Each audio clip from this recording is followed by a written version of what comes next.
हुआ है starting, recording start. Okay yes sir. Okay sir, चलो गुड इवनिंग सर सबको, फिर से गुड इवनिंग अगेन। अच्छा तो फिर कंपनी लॉ पढ़ेंगे। तो कंपनी लॉ में कंपनीज एक्ट 2013 है ना, ये जो कंपनी लॉ हम लोग पढ़ाई कर रहे हैं sir, it's a companies act 2013। Obviously मैं पहले भी बोला था, बेसिक ऑफ कंपनीज एक्ट तो हम लोग रिसेंटली कंप्लीट किए हैं। जिन लोगों को बेसिक्स ऑफ कंपनी लॉ बाद में कराऊंगा वो फिर से करेगा, लेकिन अभी हम लोग advance part of company law में आ गए सर, ठीक है। It's advance part. इसमें हम लोग अभी जो डिस्कशन कर रहे हैं दैट्स अ बेसिक लेवल, जिसमें बेसिक मतलब सर मैनेजमेंट एंड एडमिनिस्ट्रेशन का मैटर बात कर रहे हैं। Management and administration that means, जैसे ये मैनेजमेंट मतलब कंपनी को चलाने के लिए जो मैनेजमेंट एंड एडमिनिस्ट्रेटिव एरिया होता है ना, उसके ऊपर हम लोग बात कर रहे हैं, ठीक है। जैसे रजिस्टर मेंटेन कैसे करना पड़ता है, आरओसी के पास क्या क्या कब क्या चीज़ जमा करना है, ठीक है। एनुअल रिटर्न फाइल के बारे में, मीटिंग, ठीक है, मीटिंग क्या है, मीटिंग मतलब कंपनी मीटिंग करने के लिए क्या क्या डिसीजंस लेते हैं, कब क्या कर सकते हैं, कितना दिन का नोटिस भेजना चाहिए, कोरम आया कि नहीं आया, वेराइटीज ऑफ डिस्कशन है सर जो आप लोगों के साथ मैं इसमें कर रहा हूँ, ठीक है। तो अभी तो हम लोग रजिस्टर के बारे में बात कर रहे हैं, अभी रजिस्टर में कुछ पॉइंट बाकी हैं, ठीक है, जो मैं आपसे आज बात करूंगा, ठीक है। सिग्निफिकेंट सिग्निफिकेंट इन्फ्लुएंस का एक कॉन्सेप्ट है, ठीक है। सिग्निफिकेंट इंटरेस्टेड पार्टीज कुछ होते हैं, मैं आपको बताता हूँ, ठीक है। अभी आ रहा हूँ सर कि ये सिग्निफिकेंट मैटर क्या होता है। तो से रजिस्टर में कुछ पॉइंट बोलेंगे, उसके बाद हम लोग जाएंगे सर एनुअल रिटर्न पे। ये जो कंपनी है ना सर, कंपनी को एनुअल रिटर्न सबमिट करना पड़ता है, इसमें सीएस का एक बहुत बड़ा रोल प्ले होता है, ठीक है। Specially the students from company secretaries, उनको पता चलेगा सर सीएस का एनुअल रिटर्न सबमिट करने में क्या पावरफुल रोल गवर्नमेंट ने दिया है उनको। बाकी सर चार्टर्ड सीएमए वाले, they must know this things कि भाई किसको क्या पावर है नहीं है, ठीक है। कुछ पावर सीए के पास है, कुछ पावर सीएस के पास है, कुछ पावर सीएमए के पास है। ए आप लोगों को पता है, आज मैं स्टार्टिंग सुबह वाला क्लास में भी बोल रहा था, एक बिल अमेंडमेंट हुआ कल पार्लियामेंट में, खबर है आप लोगों को। सीएस सीएमए का एक अमेंडमेंट किया गया, उनका जो रेगुलेशंस है, बॉडी रेगुलेशंस है, उनके ऊपर गवर्नमेंट ने और थोड़ा सा टफनेस दिखाया, ठीक है, ताकि क्योंकि इनका रोल बहुत ही हाईफाई है ना, कि किसी भी बिजनेस का प्राइमरी लेवल से लेकर एडवांस लेवल तक जो भी डिसीजंस होते हैं उनमें सीए सीएस एंड सीएमए का बहुत बड़ा रोल प्ले होता है। तो इसीलिए गवर्नमेंट ने कल पार्लियामेंट में एक अमेंडमेंट बिल रखा था। खबर है आप लोगों को, बोलो सर, अपडेट है क्या नहीं? No sir. No sir. Sir amendment रखो, ये सब खबर क्या चल रहा है आप लोगों के प्रोफेशन को लेके, ठीक है। अच्छा ठीक है, कोई बात नहीं, चलो मैं स्क्रीन शेयर करता हूँ और आपके साथ एक एक करके बात करूँगा। ऐसे तो ये कैप्सूल है, ये कैप्सूल मैं शेयर कर लूँगा आप लोगों से, ठीक है। इसमें आप देख सकते हो रजिस्टर के बारे में बात कर रहे हैं अभी, ठीक है, टाइप्स ऑफ रजिस्टर। फिर अभी आगे आगे बात करेंगे एनुअल रिटर्न, ठीक है। फिर बात करेंगे सर मीटिंग वगैरह, ठीक है, meetings and members, AGM EGM, varieties of point, ठीक है।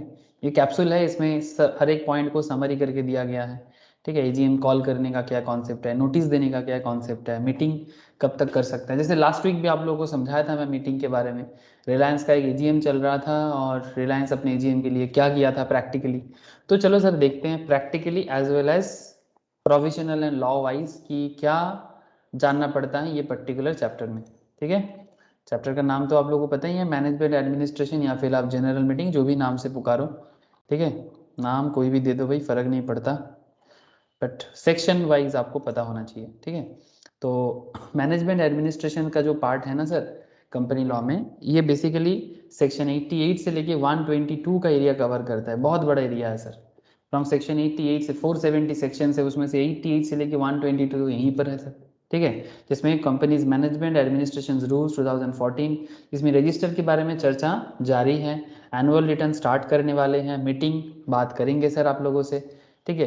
Prerequisites of meeting, quorum, chairman, voting, very interesting points sir, ठीक है। मीटिंग करने के लिए आपको क्या करना पड़ेगा, उसमें कोरम क्या होता है, चेयरमैन क्या होता है, वोटिंग का क्या कॉन्सेप्ट है, कौन वोट देता है, क्यों वोट देता है, रेजोल्यूशन कैसे पास होते हैं, कितना तरह का रेजोल्यूशन होता है, मीटिंग्स का क्या क्या वैराइटीज है, ठीक है। चर्चा जारी रहेगा सर, अभी चर्चा जारी रहेगा। बहुत सारे डिटेल्स में बात करना है, with question answer, practical concept, हर जगह में झांकना है सर और धीरे धीरे आगे बढ़ना है। ओके सर, तो सेक्शन 88 से लेके 122 का जो सफ़र हम लोग अभी तय किए हैं, इसमें हम लोग कहाँ तक पहुँच पाए? हाँ, क्या बोलते हो सर? रजिस्टर के पॉइंट पे बात कर रहे हैं, बातचीत रजिस्टर में चल रहा है ना। इसमें सेक्शन 88, 89 आज बात करेंगे सर आपसे। रजिस्टर क्या है नहीं है ये सब बात हो चुका है प्रीवियस लेक्चर्स में। अगर किसी का प्रीवियस लेक्चर्स मिस है तो मैं उनको इतना बोलूँगा कि आप या तो आपको अगर मिल गया है तो आप खुद भी देख सकते हो, या फिर अगर नहीं मिला है तो मेरे को बताना, मैं आपको शेयर कर लूँगा। ठीक है, तो जैसे last week section 88 register of members, उसमें रजिस्टर ऑफ मेंबर्स का बारे में, register of debenture holders, any other security holders, rule 4 form GMT MGT 2, maintenance of register of members etcetera, rule 5, index names of members rule 6, foreign register rule 7, ये सब चर्चा किया था sir आप लोगों से। ये थोड़ा सा बात हुआ था पर डिटेल्स में नहीं। Section 89 declaration of IRO beneficial interest in any shares, आज बात करूंगा आपसे ये बेनिफिशियल इंटरेस्ट है क्या, rule 9 form MGT 4, MGT 5, MGT 6 का यूज़ क्या है, कब लगता है।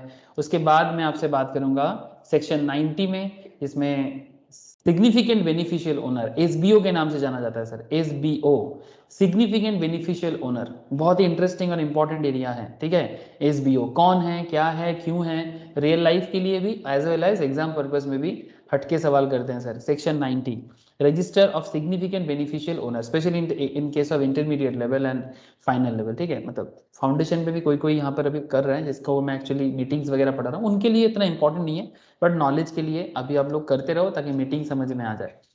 अच्छा तो register of significant beneficial owners. अच्छा, उसके बाद मैं आप लोगों से बात करूंगा section 91 power to close register, ये जो रजिस्टर क्लोज होता है ना, इसका पावर किसके पास है। ठीक है, power to close register of members और डिवेंचर होल्डर्स और एनी अदर सिक्योरिटी होल्डर, मतलब ये जो रजिस्टर है ये क्लोज कैसे किया जाएगा, डिवेंचर होल्डर हो या फिर कोई अदर सिक्योरिटी होल्डर्स हो, उसके बारे में rule 10 procedure for closing the register of members, debenture holders and other security holders. तो 89, 90, 91 ये तीनों सेक्शन आज जबरदस्त चर्चा करेंगे आप लोगों से। ठीक है, तो चलो उसके बाद एनुअल रिटर्न में जाएंगे, फिर जाएंगे मीटिंग में। ओके, देखते हैं आज मीटिंग तक पहुंच पाते कि नहीं, पहुंच जाए तो बहुत अच्छा, नहीं पहुंचे तो नेक्स्ट वीक हो जाएगा मीटिंग, कोई बात नहीं सर। बोलो सर, समझ में आ रहा है ना, क्या पढ़ रहे हैं, क्यों पढ़ रहे हैं, बताइएगा थोड़ा बीच बीच में, मोटिवेशन मिल जाता है सर। आप लोग हाँ ना जो भी बोलते हो ना, मोटिवेशन मिल जाता है। बोलो सर। सर आपको भी मोटिवेशन चाहिए, हम लोग तो पागल हो जाते हैं मोटिवेशन के लिए। अरे सर सबको मोटिवेशन चाहिए होता है बिना मोटिव का इंसान कुछ कर पाते हैं क्या? हाँ, ओके, ये सब एग्जाम्पल किए थे ना, Mrs and mister mister Taneja. हाँ सर, हुआ था कि नहीं हुआ था? क्या रे, बोलो ना।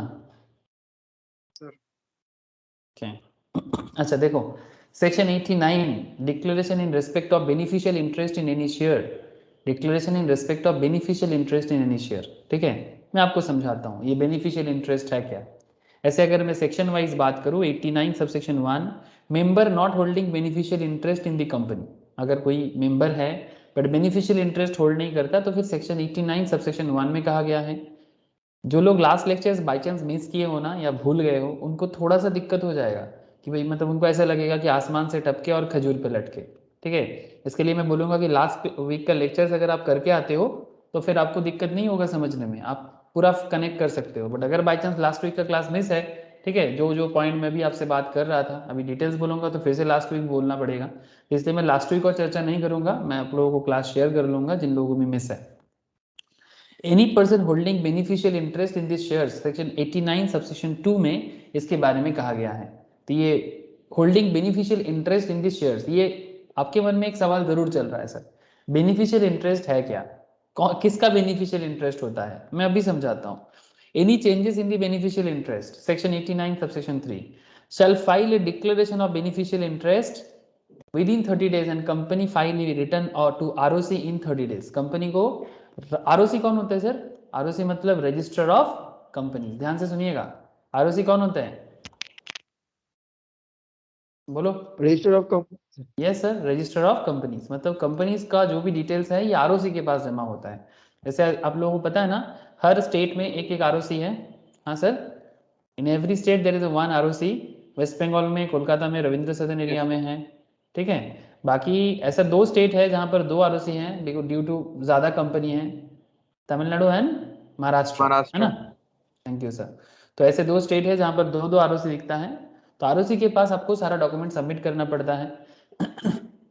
Even ministry of corporate affairs के साइट में जाके भी आप आरओसी का काम कर सकते हो। आजकल तो एवरीथिंग इज ऑनलाइन, ठीक है, हर चीज़ अभी डिजिटल है ना सर, तो डिजिटल काम आजकल होता है, एकदम होता है, बिल्कुल होता है।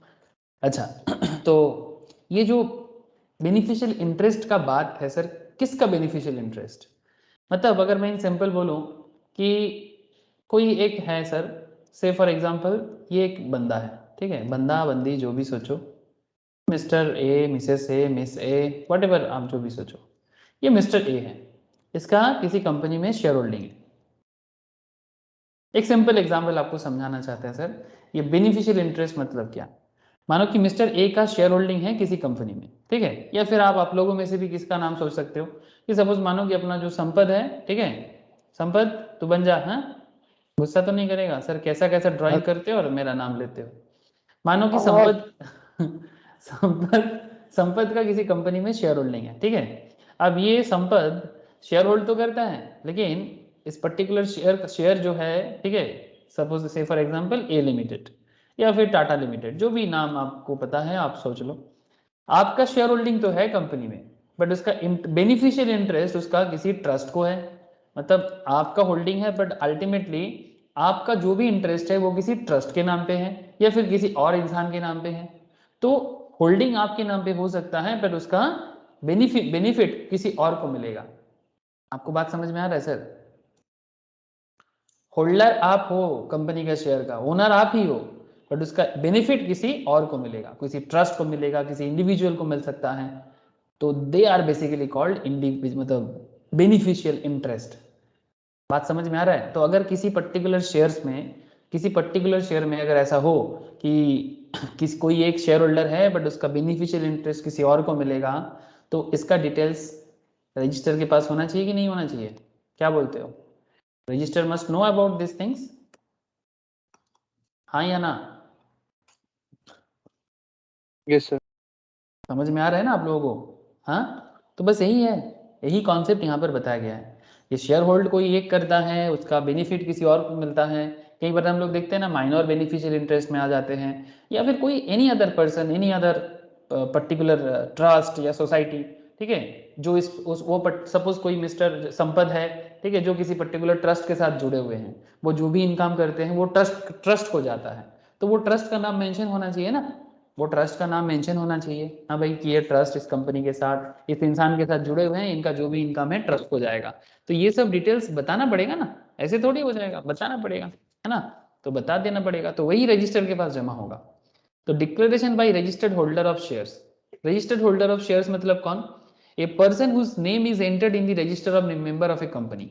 मतलब अगर आप किसी कंपनी का शेयर होल्डर बनते हो, सपोज जैसे मैंने बोला कि संपद अगर किसी कंपनी का शेयर होल्डर बनता है, ए लिमिटेड का शेयर होल्डर कौन? संपद, हाँ, मिस्टर संपद। तो मिस्टर संपद क्या कौन बन गया सर? संपद बन गया share holder of A limited. समझ रहे हैं ना sir? Mr. Sampath is a shareholder of A Limited. Now, point is very simple. A person whose name is entered in the register of member of a company as the holder of shares in that company, but who does not hold the beneficial interest in such shares. But संपद का उसमें कोई benefit नहीं है, holding उसके नाम पे है, but उसका बेनिफिट उसको नहीं मिलेगा। Hereinafter refer to as registered owner. बस उसको क्या नाम से जाना जाएगा सर? संपद को क्या नाम से जाना जाएगा? हाँ संपद, रजिस्टर्ड ओनर के नाम से जाना जाएगा, बट उसका बेनिफिट क्या संपद को मिलेगा? हाँ बोलो सर उसके लिए तो अलग से पेपर वर्क करवाना पड़ेगा। अगर मैं होल्डिंग ले रहा हूँ तो मैं बोलूंगा कि इसका इंटरेस्ट जो भी बेनिफिशियल इंटरेस्ट मेरे को मिलेगा वो मुझे नहीं, इस ट्रस्ट को जाएगा, तो उसके लिए तो अलग से पेपर वर्क वगैरह करवाना पड़ेगा ना। ऑब्वियसली, वही तो है पेपर वर्क का मतलब ही तो रजिस्टर। रजिस्टर का काम क्या है? पेपर वर्क ही तो है, इसीलिए तो बोलते हैं शेल फाइल। हाँ बोलो। পেপারে যে নামটা উল্লেখ করা থাকবে সেটাতেই যাবে যে हाँ পেপারটা আমি করব। ऑब्वियसली, हाँ, जो रजिस्टर्ड ओनर तुम जिसके नाम पे करोगे या फिर जिसको वो बेनिफिट मिलेगा उसी को जाएगा, इसके लिए अलग से पेपर वर्क जरूरी है। इसीलिए तो self file with the company declaration. ये देखो, सभी काम के लिए कंपनी में काम क्या होता है, हाँ, ये कंपनी लॉ कोई होनू चीज थोड़ी ना है। आप लोगों को लगता है company law, GST, income tax, होगा कोई होनू, मतलब होनू मतलब समझते हो ना, मतलब कोई कॉम्प्लेक्स मैटर होगा। अरे कुछ कॉम्प्लेक्स नहीं है, बस you just need to understand the work of a company. अगर आप कंपनी का काम समझते हो, कंपनी में क्या ज़रूरत होता है ये समझते हो, तो आपको हर चीज़ समझ में आएगा। You just need to understand the ecosystem. आप समझ में आ रहा है सर? इकोसिस्टम, हाँ, ये तो हमारे फैमिली मैटर्स में भी होता है ना, ठीक है। जैसे मानो कि कोई ओनर है, ठीक है, किसी प्रॉपर्टी का, फैमिली में भी ऐसे होता है ना, प्रॉपर्टी का ओनर कोई और है, बट ये प्रॉपर्टी किसी और के नाम पे ट्रांसफर हो जाएगा जब वो नहीं रहेगा, या फिर किसी को पावर ऑफ अटॉर्नी दिया जाता है, समथिंग लाइक दैट। तो ये सब भी रियल लाइफ में भी होता है, फैमिली केसेस में।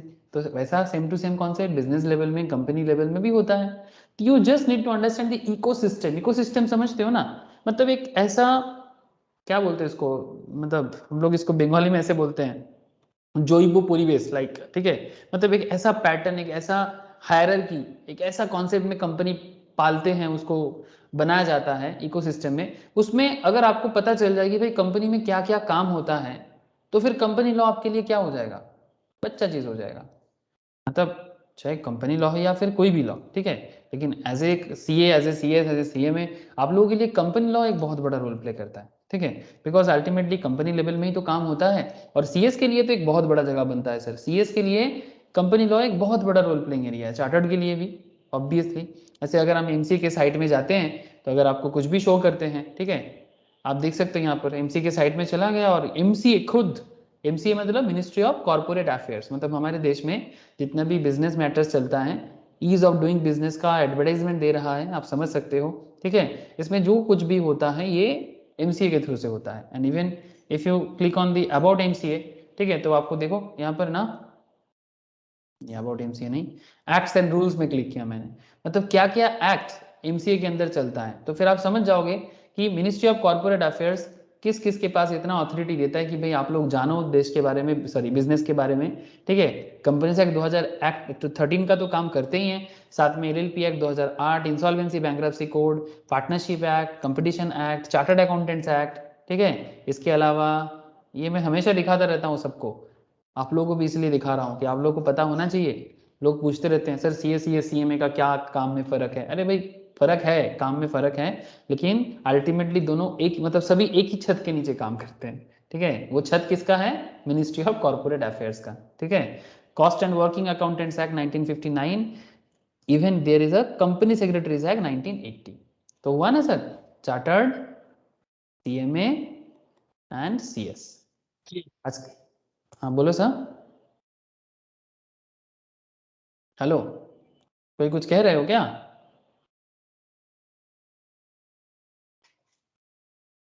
ओके, ठीक है। तो फिर अब सवाल ये उठता है सर, ये जो रजिस्टर के पास जमा होगा, इसके लिए कुछ फॉर्म भी तो होगा, तो डिक्लेरेशन देना पड़ेगा किसको, रजिस्टर्ड ओनर को। हाँ, रजिस्टर्ड ओनर जो बनेगा, जो जिसको बेनिफिशियल इंटरेस्ट मिलेगा, क्या क्या रजिस्टर्ड ओनर को बेनिफिशियल इंटरेस्ट मिलेगा? नो, ठीक है, बेनिफिशियल इंटरेस्ट नहीं मिलेगा, ठीक है, वो बस रजिस्टर्ड ओनर बन के रहेगा। Declaration to that effect in form number MGT 4, management 4 में जमा करेगा, specifying the name and other particulars. ये सब फॉर्म नंबर है ना, आपको बहुत काम आएगा सर, फॉर्म नंबर याद रखिएगा, ठीक है, जब काम करोगे बहुत जरूरत पड़ता है और कई बार एग्जाम में शॉर्ट क्वेश्चन भी पूछ लेते हैं। Declaration of effect in form number NGT4 specifying the name and other particulars of the person who holds the beneficial interest in such shares within a period of 30 days। आपको बताना पड़ेगा भाई किसके नाम पे बेनिफिशियल इंटरेस्ट है, ठीक है, और वो भी कितने दिन के अंदर बताना पड़ेगा आरओसी को, 30 डेज के अंदर, from the date on which his name is entered in the registered member of such company. ये तो रहा रजिस्टर्ड ओनर की बात, जिसके नाम पे कंपनी पे शेयर होल्ड होगा। अब दूसरा बात है sir, declaration by person holding beneficial interest in shares. अब आ जाता है सर वो बंदा जो बेनिफिशियल इंटरेस्ट जिसको मिलेगा, वो पर्टिकुलर इंसान के बारे में भी बात हो रहा है, या फिर ट्रस्ट के बारे में, ठीक है, या फिर पर्सन्स के बारे में जिनके नाम पे वो बेनिफिशियल इंटरेस्ट बन रहा है। Every person who holds or acquires a beneficial interest in shares of a company shall make a declaration to the company in form MGT5। वो MGT5 मैनेजमेंट के नाम से MGT शॉर्ट फॉर्म यूज किया गया है। MGT means short form of management, तो form का नाम इस तरह से बनाया गया है, ठीक है। तो MGT5 में with in 30 days after acquiring such beneficial interest, specifying the nature of his interest, particulars of the person in whose name the shares stand registered in the books of the company and such other particulars as may be prescribed. Okay sir, समझ में आ रहा है कि सबका data कैसे mention होना चाहिए? ओके और किसका declaration? Declaration in case of change in beneficial interest. Suppose मानो कि संपत तो रजिस्टर्ड ओनर था, लेकिन किसी कारण से ट्रस्ट चेंज हो रहा है, बेनिफिशियल ओनरशिप चेंज हो रहा है, हो सकता है, उसमें क्या है, बहुत सारा रीजन हो सकता है ना, कोई नहीं रहा, किसी के साथ दुश्मनी हो गया वगैरह वगैरह, डिफरेंट काइंड ऑफ रीजन हो सकता है। Declaration in case of change in beneficial interest, अगर बेनिफिशियल इंटरेस्ट पे चेंजेस आता है, पर any change occurs in the beneficial interest in any shares in respect of which a declaration has been filed under section 89 subsection 1 subsection 2 within 30 days of such change a declaration is to be made to the company. 30 दिन के अंदर, जब भी change होगा उसके 30 दिन के अंदर। 30 days is very important date साहब, सबकी जिंदगी में हमारे सबकी जिंदगी में 30 days is very important. Companies को भी 30 days बड़ा प्यारा है। 30 days को छोड़ के और भी डेज का कॉन्सेप्ट है, आप लोगों को जब मीटिंग के बारे में बात करूंगा ना, तब आपको डेज का और भी अलग अलग पता चलेगा। 21 days, 14 days, ठीक है, ये सब 7 days, ठीक है, 7 दिन, 14 दिन, हाँ 30 दिन, 60 दिन, ये सब डेट ना कंपनी को बड़ा पसंद आता है। 90 days, 180 days, ठीक है, थोड़ा कॉमन सेंस लगाना, समझ में आ जाएगा, ठीक है, मतलब 1 महीना, 3 महीना, 6 महीना, ठीक है, 7 days, 2 weeks, इस तरह का 3 weeks से 21 days, ठीक है, इस तरह का डेट ना कंपनी को बड़ा, मतलब कंपनी लॉ को बड़ा पसंद है। अच्छा, और क्या है sir? Filing of return by the company with the register. Sir return file करना पड़ेगा। Where any declaration under this section is made to a company, the company shall make a note of such declaration. अब क्या करेगा? अब share holder नहीं, अब company file करेगा, ठीक है। अगर कुछ भी ऐसा होता है, where any declaration under this section is made, मतलब 89 के हिसाब से कोई बेनिफिशियल इंटरेस्ट का मैटर है, तो company shall make a note of such declaration in register concerned and shall file with in 30 days from the date of receipt of declaration by it in return in form number MGT6 which be registered in respect of such declaration with fee। ठीक है, company को फी भी भरना पड़ता है।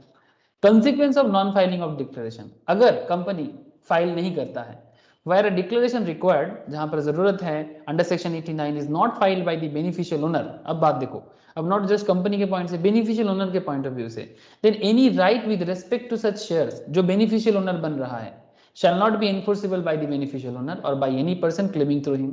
अगर वो register नहीं करवाता है, ठीक है, डिक्लेरेशन नहीं देता है सेक्शन 89 के हिसाब से, तो जो बेनिफिशियल ओनर है उसको वो बेनिफिट भी नहीं मिलेगा, उनके नाम पे जो बेनिफिट एनफोर्स करने वाला था या होने वाला था वो बेनिफिट भी नहीं मिलेगा।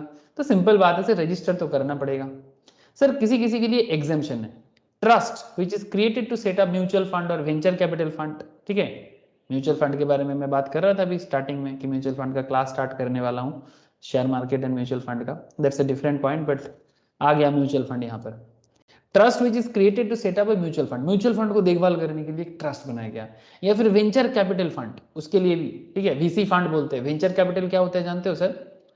म्यूचुअल फंड क्या होता है, आइडिया सर? यानी सिंपल बोले सर? चलो सिंपल बोलते हैं। हाँ, अभी म्यूचुअल फंड के बारे में पूरा तो नहीं बोलूंगा, पागल हो जाऊंगा, क्योंकि बहुत सारा चीजें हैं।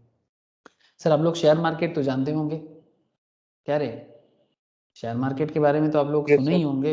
हाँ, बहुत लोग, आप लोगों में से बहुत सारे लोग हैं सर जो शेयर मार्केट में बड़ा ही अच्छा परफॉर्म करता है, आई नो।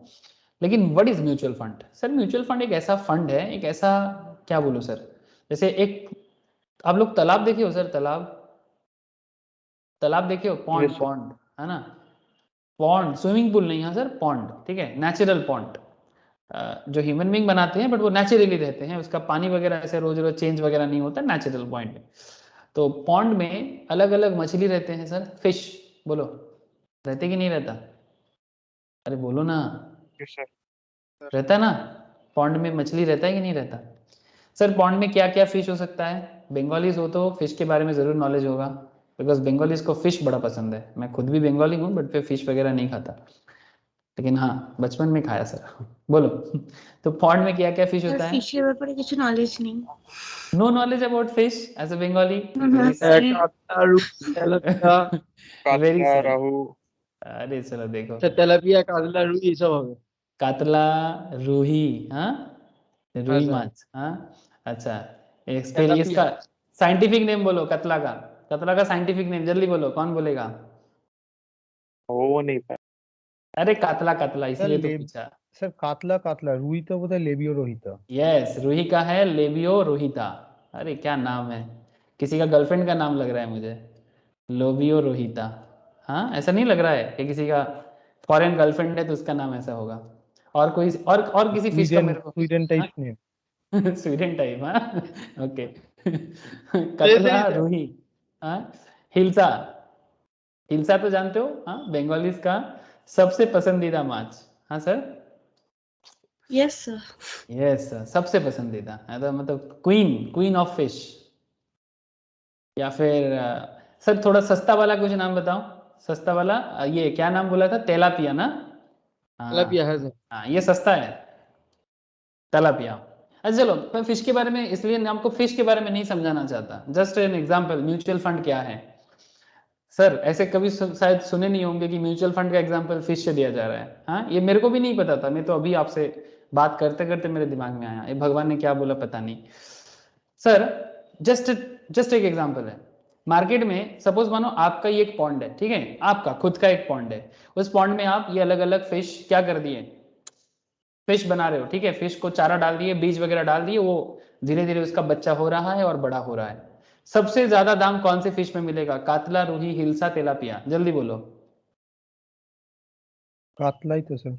हट पागल, सबसे ज्यादा दाम हिल्सा का होता है, तेरा ना दिमाग में कुछ है नहीं। हिल्सा ये सर, हिसा फिसा सर चीनी नहीं सब माछ। हिल्सा इलीस रे बाबा, इलीस। ओ अच्छा अच्छा। तो इलिश सारे सर। হিলসা मतलब ইলিশ, ঠিক আছে, ইলিশ মাছ, ইলিশ মাছ, ঠিক আছে। ইলিশের দাম কত হয় যখন সিজন থাকে, 1000 টাকা কমসে কম কেজি। আরে এভারেজ, 1200। हाँ ठीक है बस, ठीक सर है समझ गए। 1200। एवरेज 1000 केजी कतला, जल्दी बोलो। 300 400 300 400। 300 300। 500 Yes. মধ্যেই থাকে স্যার। विद इन 500, रूही भी सेम टू सेम ना। Yes sir. हाँ 500 केजी। तेलापिया का क्या दाम हो जाएगा? अरे 150 200। यस समझ गए सर। हाँ समझ गए ना आप लोग। एक पॉन्ड है जिसमें अलग अलग फांड है, ठीक है, एक फांड है इलिश माछ के नाम पे, एक फांड है कतला के नाम पे, एक फांड है रुई के नाम पे, एक फांड है तेलापिया के नाम पे। सबका अलग अलग रिटर्न जनरेट करने का ताकत है ना। हिल्सा सबसे हाईफाई रिटर्न देता है स्टॉक मार्केट, म्यूचुअल फंड में सबसे हाईफाई रिटर्न कौन देता है, इक्विटी, ठीक है। सर कतला, रूही, ये सब क्या है बोलो तो?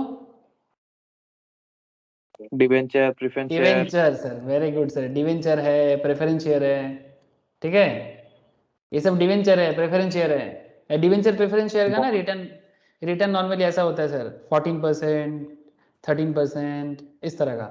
इक्विटी वाले तो सर 50%, 60% भी रिटर्न दे देता है एवरेज। हाँ कोई बोलेगा सर मेरा तो 200% दिया है, चलो सर मान लिया, ठीक है, but I am talking about average matter, ठीक है। तो ilish maach equal to equity, rui catla equals to debenture preference shares, जो 14%, 15%, 12%, 13% रिटर्न देता है, means basically more than bank.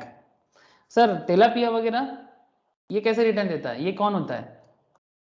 Government bond, government bond बड़ा सिक्योर्ड होता है सर, वास्तव में वेरी सिक्योर्ड, ठीक है। रिटर्न तो कम होता है सर, हाँ 8 से ऑब्वियसली, 10%। इसीलिए मैक्स टू मैक्स 8 to 10%, ठीक है। कई मार्केट अभी ज्यादा रिटर्न भी नहीं दे रहे, 6-7% रिटर्न दे रहा है अभी, बैंक एफडी की तरह, ठीक है। लेकिन इट्स वेरी सिक्योर्ड, ये पैसा मारा नहीं जाएगा, ठीक है। सबसे सिक्योर गवर्नमेंट बॉन्ड होते हैं, उसके बाद डिवेंचर प्रेफरेंस शेयर होता है, उसके बाद इक्विटी होता है। मार्केट में सबसे ज्यादा हिलता ये वाला है, ठीक है, इक्विटी का रिटर्न 50-60% की जगह -50% भी हो सकता है। लेकिन गवर्नमेंट बॉन्ड अगर 7% बोला तो 7% ही देगा, कम नहीं करेगा, ज्यादा होगा नहीं, कम भी नहीं होगा। डिवेंचर प्रेफरेंस शेयर थोड़ा बहुत हिल सकता है, बहुत ज्यादा मार्केट अप एंड डाउन में, ठीक है, लेकिन ज्यादा चेंजेस नहीं होगा। इट्स लाइक इलिश माछ भी ऐसे ही होता है। इलिश का जब आमदनी नहीं होता है ना, बांग्लादेश अगर इलिश नहीं देता है, पौधा का इलिश बहुत बड़ा फेमस है, बांग्लादेश का रिवर है पौधा, ठीक है, गंजेस का ही एक पार्ट है, गंजेस एंड ब्रह्मपुत्र का ही मिलन से बना है, ठीक है। तो उसका इलिश बड़ा फेमस है सर, वर्ल्ड क्लास है सर, पद्दा का इलिश जानते हो आप लोग? पद्दा इलिश सुने हो आप लोग? बांग्लादेश का बड़ा फेमस रिवर है सर, ठीक है। तो उसका इलिश अगर आमदनी नहीं होता है ना वेस्ट बंगाल में, इलिश का दाम बहुत भयंकर हो जाता है, बिकॉज तब सिर्फ वेस्ट बंगाल के इलिश माछ में गंगा, रूपनारायण, कोलाघाट में है, उसके इलिश में पूरा चलना पड़ता है, तो तब दाम बन जाता है 2000, 1500, 1700, 1800, ठीक है। तो इक्विटी जैसे सबसे ज्यादा हिलता है वहां पर रिलीज मार्च की तरह, ठीक है। रुई कतला मार्केट में बड़ा अवेलेबल होते हैं, बट मार्केट में जब फिश का अकाल हो जाए किसी कारण, अगर आंध्र प्रदेश आपको फिश देना बंद कर दे, भारत में सबसे ज्यादा फिश प्रोडक्शन करते हैं आंध्रा, ठीक है। उड़ीसा भी है बट आंध्रा सबसे ज्यादा। अगर उनका फिश प्रोडक्शन कम हो जाए किसी कारण से, ठीक है, या फिर कोई रोग वगैरह हो जाए, डिजीज होता है ना, तो फिर उनका मार्केट डाउन हो जाए तो वेस्ट बंगाल में दाम बढ़ जाता है। कतला रुई इस type of that, but it's a very rare case, ठीक है। और ये जो तेलापिया, ठीक है, ये जो फिश है ना टैंगरा, ठीक है, ये लोकल फिश है, ठीक है, मागुर टाइप ये सब लोकल में मिल जाता है, तो हमेशा कुछ ना कुछ रिटर्न देता जाएगा। तो mutual fund is like that, एक ऐसा पॉन्ड जो आपका रिस्क को ना एक बैलेंस कर देता है, ठीक है। कुछ जगह में आपको इक्विटी बेस्ड म्यूचुअल फंड मिलता है, कभी आपको डेब्ट बेस्ड मिलता है, मतलब डेब्ट में ज्यादा इन्वेस्ट करके रखा है। कौन करता है सर? म्यूचुअल फंड मैनेजमेंट, मतलब इसको ना एएमसी बोलते हैं। क्या बोलते हैं? एएमसी, एसेट मैनेजमेंट कंपनी, ठीक है, ये काम करते हैं, ठीक है। अब बाकी और क्या बताऊं सर, अभी ऐसा लगेगा आप लोगों को कंपनी लॉ कम और म्यूचुअल फंड ज्यादा हो रहा है। समझ गए सर? बोलो। Yes sir. किसी को समझा सकते हो म्यूचुअल फंड क्या है? क्या लगता है? बोलो, बहुत लोग पूछते रिटर्न रहते भी हैं ना। अच्छा है, पारंपरिक हाँ, रिटर्न अच्छा है, मैंने पराग इन्वेस्ट पारिक, किया। अरे वाह, शिवम इन्वेस्ट किया पराग पारिक में। चलो सर, बहुत सारे हैं, ब्लैक रॉक है, पराग पारिक है, मोतीलाल ओसवाल है, बहुत सारे अच्छा अच्छा, एक्सिस बैंक का भी बहुत अच्छा अच्छा कुछ फंड है, एक्सिस सिक्योरिटीज का। ओके ठीक है सर, छोड़ो, अभी म्यूचुअल फंड में और नहीं बात करेंगे। लेकिन ये सब फंड को देखने के लिए ना ट्रस्ट बनाया जाता है sir, trust which is created to set up a mutual fund. Venture capital, ये क्या करते हैं sir venture capital fund? Venture capital वो होते हैं सर, वो जिसको जो बेसिकली ना बिजनेस में इन्वेस्ट करते हैं, मतलब ये एक वीसी फंड होते हैं, ये एक अलग टाइप ऑफ बिजनेस होती है। ये भी शेयर मार्केट में समझा जाता है सर डिटेल्स में, बट इन सिंपल अगर मैं आपको कहूँ वीसी फंड कुछ ऐसा होता है। सपोज किसी को बिजनेस करना है, ठीक है, तो न्यू स्टार्टअप है, उनको इन्वेस्टमेंट चाहिए। ऐसे एक फेमस कंपनी का नाम बता सकता हूँ आपको, कोई बता सकते हो मुझे? वेंचर कैपिटल का काम करके बड़ा अच्छा कमाते हैं। एनीवन बताओ सर, क्या नाम है कंपनी का? जोमेटो वगैरह में बड़ा अच्छा इन्वेस्टमेंट था उसका। Tiger tiger capital. Tiger capital is a good, मतलब वो भी तो ग्लोबल लेवल में बड़ा अच्छा कंपनी है, soft bank, tiger capital. But मैं आपको एक ऐसा कंपनी के बारे में पूछ रहा हूँ जो स्टॉक मार्केट में लिस्टेड है सर, और मतलब वो मेनली इस तरह का बिजनेस में न्यू मॉडल लाया। नाम है सर इन्फो एज, नाम सुने हो आप लोग? ये स्टार्ट तो किया था सर, ये आपका क्या बोलते हैं, इन्फो एज का मेनली नौकरी.com है ना, जॉब पोर्टल के थ्रू से चालू किया था। बट धीरे धीरे ये अपना मतलब जो बिजनेस मॉडल है ना शिफ्ट कर दिया। कैसे शिफ्ट कर दिया? नौकरी वगैरह तो है, ठीक है, वहाँ से मिल जाता है थोड़ा बहुत रेवेन्यू, 99 एकड़, बट उतना भी अच्छा नहीं है। बट मेनली ये ना न्यू न्यू बिजनेस मॉडल को ढूंढता है, ठीक है। जैसे आप देख सकते हो, कभी 800 का शेयर हुआ करता था 2016 में, अभी 5000 का शेयर हुआ करता है। तो क्या ऐसा बात हुआ इसके बिजनेस में 5 साल में इतना ग्रोथ दिया? एक्चुअली ये ना जैसे जोमेटो जैसे बिजनेस, ठीक है, ऐसे नई न्यू न्यू बिजनेस मॉडल, जीवनसाथी.com, मैट्रिमोनियल साइट्स, है ना, इस तरह के बिजनेस में ना इन्वेस्ट करना चालू कर दिया। मतलब ये तो बेसिकली वेंचर कैपिटल, ठीक है, न्यू बिजनेस में पैसा डालना, ठीक है। तो ऐसे गवर्नमेंट का भी होते हैं, ठीक है, ऐसे प्राइवेट भी होते हैं, जैसे ये इन्फो जैसे ही बिजनेस करते हैं आजकल, तो ये वेंचर कैपिटल होते हैं। ऐसे आप soft bank, tiger capital global level में बड़ा ही मतलब वर्ल्ड क्लास कंपनीज हैं जो बिजनेस में इन्वेस्ट करते हैं सर, ठीक है।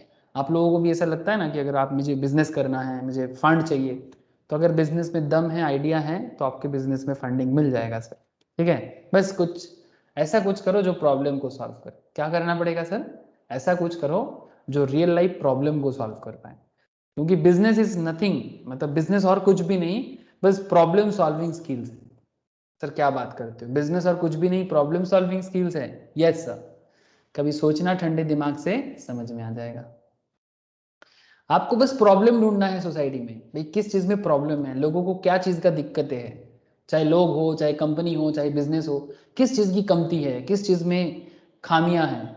जिस चीज में कमती है, खामियां है, उसी चीज में बिजनेस बनेगा। जो चीज अवेलेबल है उसमें बिजनेस नहीं बनता है। बिजनेस हमेशा स्कार्सिटी में आता है। स्कार्सिटी समझते हो? अभाव। और ऐसे चीज का अगर सोल्यूशन कर दिया आपने, ठीक है, तो फिर बन जाएगा आपका बिजनेस। और जब बिजनेस बनने के बाद आपको पैसा का जरूरत होगा, और अगर पैसा का जरूरत हुआ तो वेंचर कैपिटलिस्ट ढूंढना पड़ेगा। समझ गए सर? हाँ, तो समझे कि नहीं समझे, बोलो। Yes sir. तो बेसिकली इनको एग्जामिशन मिल जाता है डिक्लेरेशन वगैरह देने में। Trust which is created in set. Capital একটা কোশ্চেন ছিল বল বল। স্যার ভেঞ্চার ক্যাপিটাল মানে অন্য কেউ আমার আইডিয়াতে ইনভেস্ট করবে Yes, like that. It's like that. মানে স্যার এই ফিল্ম প্রডিউস করার মতন মানে আইডিয়াটা অন্য মানে কারোর হবে হোল্ডিং কিন্তু এন্ড যদি ভালো লাগে বেনিফিশিয়ারি তাহলে টাকাটা টাইপের। দেবো। হ্যাঁ বল, বুঝলাম না, আরেকবার বল। কি বললি স্নেহেশ, কি বললি? স্যার ওই হোল্ডিং এন্ড বেনিফিশিয়ারি টাইপের, মানে হোল্ড করবে আমার কোনো ইয়েটা। हाँ हाँ एग्जैक्टली, ठीक है। वेंचर कैपिटलिज्म में ऐसे होता है ना, मतलब मान के तू रियल ओनर है बट तेरे को डायरेक्टली बेनिफिट नहीं मिलेगा মানে वेंचर कैपिटलिस्ट অন্য কোম্পানি আমাকে হোল্ড করবে, আমি বেনিফিশিয়ারি হয়ে যাবো। कंपनी बेनिफिशियरी होगा जो तेरे को होल्ड करेगा। হ্যাঁ तू মানে invest, company beneficiary. Company beneficiary होगा, तू बेनिफिशियरी नहीं होगा, लेकिन तू रजिस्टर्ड ओनर रहेगा, है ना। Okay sir. है ना। जैसे एक एग्जांपल के तौर पे मैं जस्ट एक सिंपल एग्जांपल बताता हूँ।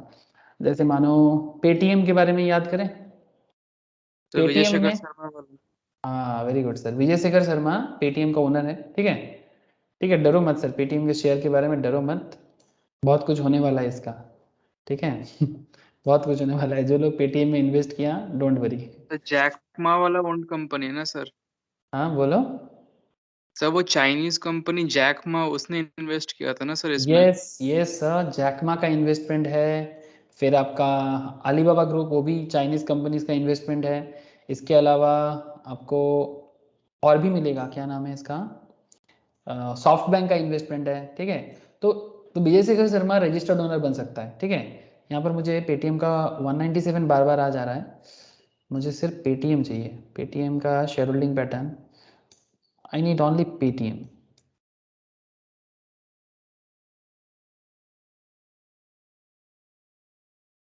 यस, पेटीएम का शेयर होल्डिंग पैटर्न अगर देखूं मैं, ये देखो सर, मेनली ओनर तो सर यही है विजय शेखर शर्मा। अब हो सकता है कि किसी पर्टिकुलर स्टॉक में विजय शेखर शर्मा का, मुझे नहीं पता कि इसका इंटरनल मैटर क्या है, जस्ट मैं एग्जांपल के तौर पे बता रहा हूँ आपको कि से फॉर एग्जांपल विजय शेखर शर्मा, इनके पास कंपनी का ये रजिस्टर्ड ओनर है, लेकिन इसमें इन्वेस्टमेंट किसका किसका है, देखो दिखाई दे रहा है ना आप लोगों को। एंड ग्रुप का इन्वेस्टमेंट है, soft bank vision fund Japan का है, बड़ा फेमस कंपनी है, जो वेंचर कैपिटलिस्ट फंड में वर्ल्ड क्लास कंपनी है सर, जो दूसरे के बिजनेस में इन्वेस्ट करते हैं, इसका 19% है। एंड ग्रुप जैकमा का है। अच्छा, सैब पार्टनर्स 18.56, अलीबाबा ग्रुप वो भी जैकमा का है। बाक्सायर हाथवे ये किसका है, कौन बोलेगा? बाक्सायर हाथवे किसका कंपनी है, बोल सकते हो? शेल्डन एडल्सन का है सर। वॉरेन बफेट भी इसका बहुत बड़ा शेयर होल्डर है। सबसे मेन बात है, सबसे बड़ी बात कि वॉरेन बफेट भी इसके साथ जुड़े हुए, एक्चुअली इन्होंने बनाया था, ठीक है। अभी बाक्सायर हाथवे का डिटेल्स में मैं और नहीं जाना चाहता, बस आपके एग्जांपल के लिए, नॉलेज के लिए मैंने बताया। तो सर कहना क्या चाहते हो? सर ज़्यादा कुछ कहेंगे नहीं, सिंपल बात है कि कंपनी का शेयर होल्डिंग में बहुत लोग हो सकते हैं, लेकिन कोई एक रजिस्टर्ड ओनर है और उसके नाम पे कोई बेनिफिट अगर मिलता है तो दूसरे किसी के नाम पे वो बेनिफिट ट्रांसफर किया जा सकता है, जो बेनिफिशियल इंटरेस्ट हो सकता है, ठीक है। तो exactly venture capital fund, trust, mutual fund trust जो बेनिफिट ले लेता है, ठीक है, और such other fund as may be approved by SEBI. समझ में आ गया सर आप लोगों को? तो अगर कोई ट्रस्ट के हिसाब से आ रहे तो उनको डिक्लेरेशन देने का जरूरत नहीं है, उनको एग्जाम कर देते हैं, ठीक है। Trust which is created to set up mutual fund or venture capital fund or such other fund as may be approved by SEBI, these entities need not file the declaration as envisioned under this section. Section 89 में इनको declaration देने की जरूरत नहीं है, ठीक है, लेकिन बाकी लोगों को देना पड़ेगा। Duty of the company to pay dividend not affected, duty of the company to pay dividend not affected, nothing contained in this section shall be deemed to be prejudice to the obligation of the company to pay dividend to its member under this act, and the said obligation shall on such payment stand discharged. Meaning of beneficial interest के बारे में थोड़ा देख लेते हैं sir. For the purpose of this section and section 90, beneficial interest in this share includes directly or indirectly, मतलब चाहे directly हो या इनडायरेक्टली हो, through any contract or arrangement or otherwise the right or entitlement of a person alone or together with any other person to, ठीक है। मतलब directly हो या इनडायरेक्टली किसी के नाम पे आपको अपना मतलब ओनरशिप जो है शेयर्स का, ठीक है, वो आप दे रहे हो। Exercise or cost to be exercised any or all rights attached to such shares, जो भी अधिकार उस पर्टिकुलर शेयर्स में है जो किसी और के नाम पे जा रहा है, ठीक है, तो आप राइट किसी और को दे रहे हो, ठीक है, बस यही सिंपल कॉन्सेप्ट है। Receive or participate in any dividend और other distribution in respect of such share, section 89 subsection 10 में बोला गया है, बस इतना याद रखो, ठीक है। अब बाकी आगे आ जाते हैं सर पेनल्टी, ठीक है सर, पेनल्टी के बारे में, ये पेनल्टी क्या है, वही बेनिफिशियल इंटरेस्ट का पेनल्टी का पॉइंट है। 89 सबसेक्शन 5 एंड 89 सबसेक्शन 7 में पेनल्टीज के बारे में बात किया sir. Two kinds of penal provisions are include under the section 89, दो तरह का पेनल प्रोविजंस के बारे में यहाँ पर डिस्कशन किया गया है।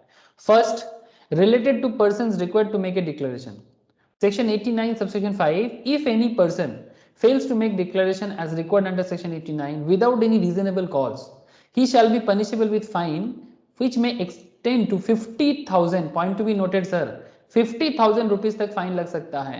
And where the failure is a continuing one, अगर फेलियर और बढ़ता जाता है, with a further fine which may extend to 1,000 rupees for every day। आप जितना दिन गलती करोगे, मतलब वो है ना सर, फाइल आपको रिटर्न जमा करना होता है या फिर डिक्लेरेशन देना पड़ता है, अगर आप डिक्लेरेशन जितना दिन देने में देरी करोगे पर डे के हिसाब से 1000 टका का फाइन लग जाएगा आप पे, ठीक है। और नॉर्मली पनिशेबल अगर विदाउट प्रॉपर रीजन छोड़ के अगर ऐसा होता है तो फिर 50,000 का फाइन लग जाता है after the first during which the failure continues, ठीक है। तो ये related to person required to make declaration, मतलब जिनको डिक्लेरेशन देना चाहिए बट वो डिक्लेरेशन नहीं देता। सेक्शन 89 सबसेक्शन 5 उनको 50,000 का फाइन करता है और जितना देरी करता है पर दिन के लिए 1,000 रुपीज। बोलो सर 89 सबसेक्शन 5 क्लियर, क्लियर है कि नहीं है, बोलो सर। हाँ सर। 89 सबसेक्शन 7 भी देख लो, if a company required to file a return under section 89 subsection 6 fails to do so within 30 days, company को करना चाहिए। अब receipt of declaration by it the company, अब देखो कंपनी तो कंपनी नहीं चलाता ना, कंपनी में कोई ऑफिसर होगा, है ना, and every officer of the company who is in default shall be punishable with fine which shall not be less than 500 rupees, which shall not be less than 500 rupees but which may extend to 1,000 rupees, and where the failure is a continuing one with a further fine which may extend to 1,000 rupees for every day after the first during which failure continues। ध्यान से सुनिएगा, ठीक है। जो भी officer मतलब ये मतलब गलती करेगा कंपनी के थ्रू से, punishable with fine which shell not be less then 500 rupees, 500 के नीचे तो नहीं होगा, जो 1000 तक भी जा सकता है, और जितना दिन देरी करेगा वो पर डे का 1,000 रुपीज का फाइन चार्ज करता है कंपनी के लिए। कंपनी के लिए थोड़ा यहाँ पर कम है, लेकिन रिलेटेड मतलब पार्टीज के लिए यहाँ पर फाइन 50,000 तक का दिया है, बाप रे बाप, ठीक है। अच्छा, गवर्नमेंट कंपनी को एग्जाम्पशन है sir, in case of government company section 89 apply नहीं होता। इसके लिए एक नोटिफिकेशन आया था सर 5 जून 2015 में, ठीक है, तभी वो नोटिफिकेशन देके गवर्नमेंट कंपनी को एग्जाम्प्ट कर दिया गया, ठीक है, कि भाई उसको फाइन नहीं लगेगा। लेकिन the above mention exemption shall be applicable to a government company, government company पे भी अप्लाई हो सकता है which is not committed default in filing its financial statement. Company को ना फाइनेंशियल स्टेटमेंट फाइल करना पड़ता है, एनुअल रिटर्न वगैरह में फाइनेंशियल स्टेटमेंट फाइल करना पड़ता है। तो कंपनी अगर फाइनेंशियल स्टेटमेंट फाइल करने में कोई गलती करता है as per section 137 of annual return under section 92, मतलब फाइनेंशियल स्टेटमेंट 137 में बोला गया है, एनुअल रिटर्न सेक्शन 92 में बोला गया है, रजिस्टर के पास जमा करना चाहिए।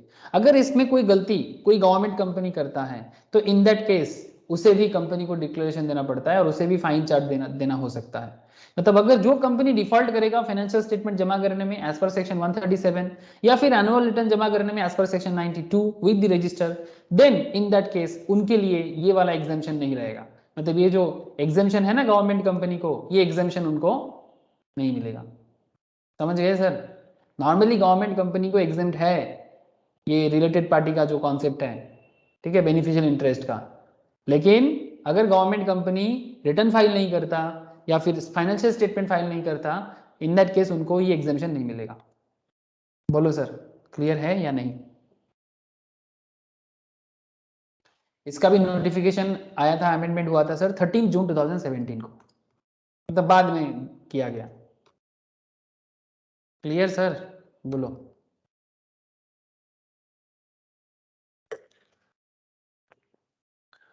बोलो ना सर, बोलो, क्लियर हुआ या नहीं?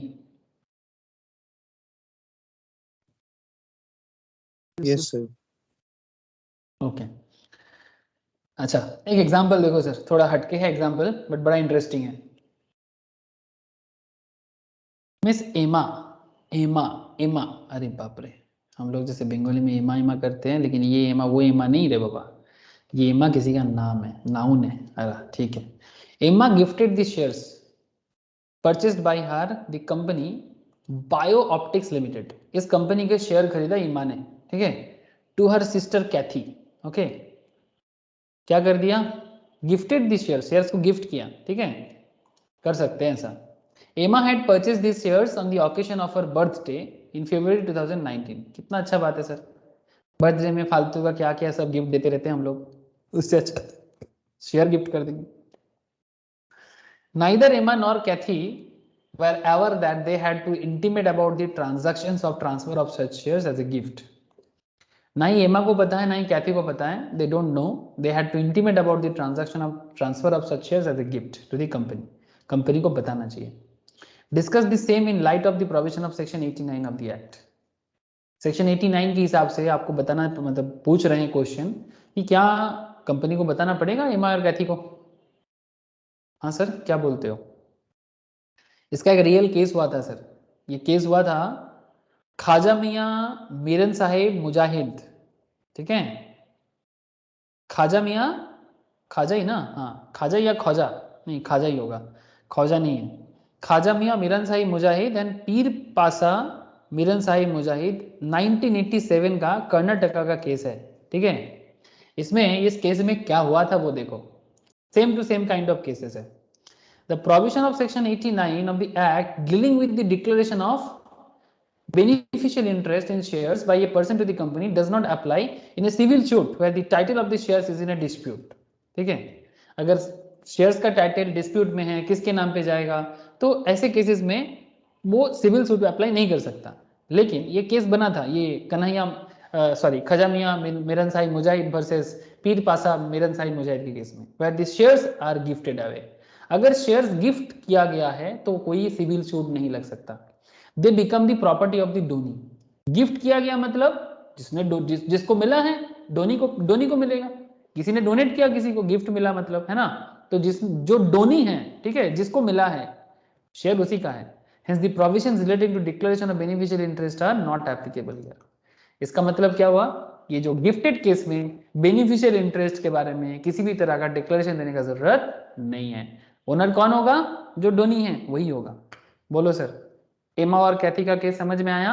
और रेलिवेंट रियल केस जो बना 1987 में, ख्वाजा मियाँ मीरन साहिब मुजाहिद वर्सेस पीर पासा मीरन साहिब मुजाहिद 1987, समझ में आ गया सर? बोलो।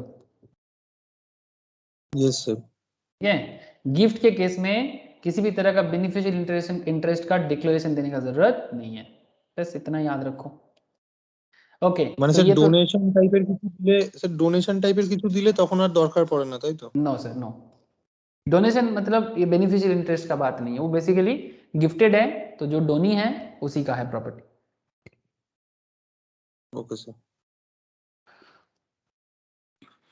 Section 90, register of significant beneficial owners in A company. Register of significant beneficial owners in A company मतलब अगर किसी कंपनी में सिग्निफिकेंट बेनिफिशियल ओनरशिप आता है, ठीक है, significant beneficial owners in A company. ये सिग्निफिकेंट बेनिफिशियल ओनर कौन है, इसके बारे में आपको सेक्शन 90 समझना पड़ेगा थोड़ा डिटेल्स में।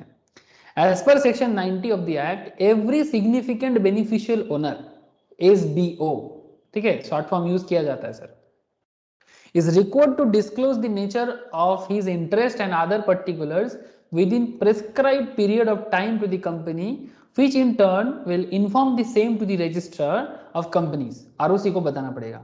In the said connection, MCA Ministry of Corporate Affairs has issued companies significant beneficial owner rule 2018 SBO, which deals with identification and reporting in connection with SBO।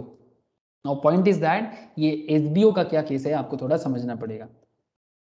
या फिर सिग्निफिकेंट बेनिफिशियल ओनर किसको कहेंगे, very interesting point sir, ध्यान से सुनो समझ में आ जाएगा। SBO, significant beneficial owner, who, किसको कहेंगे सिग्निफिकेंट बेनिफिशियल ओनर, ये जानना बहुत ही जरूरी है।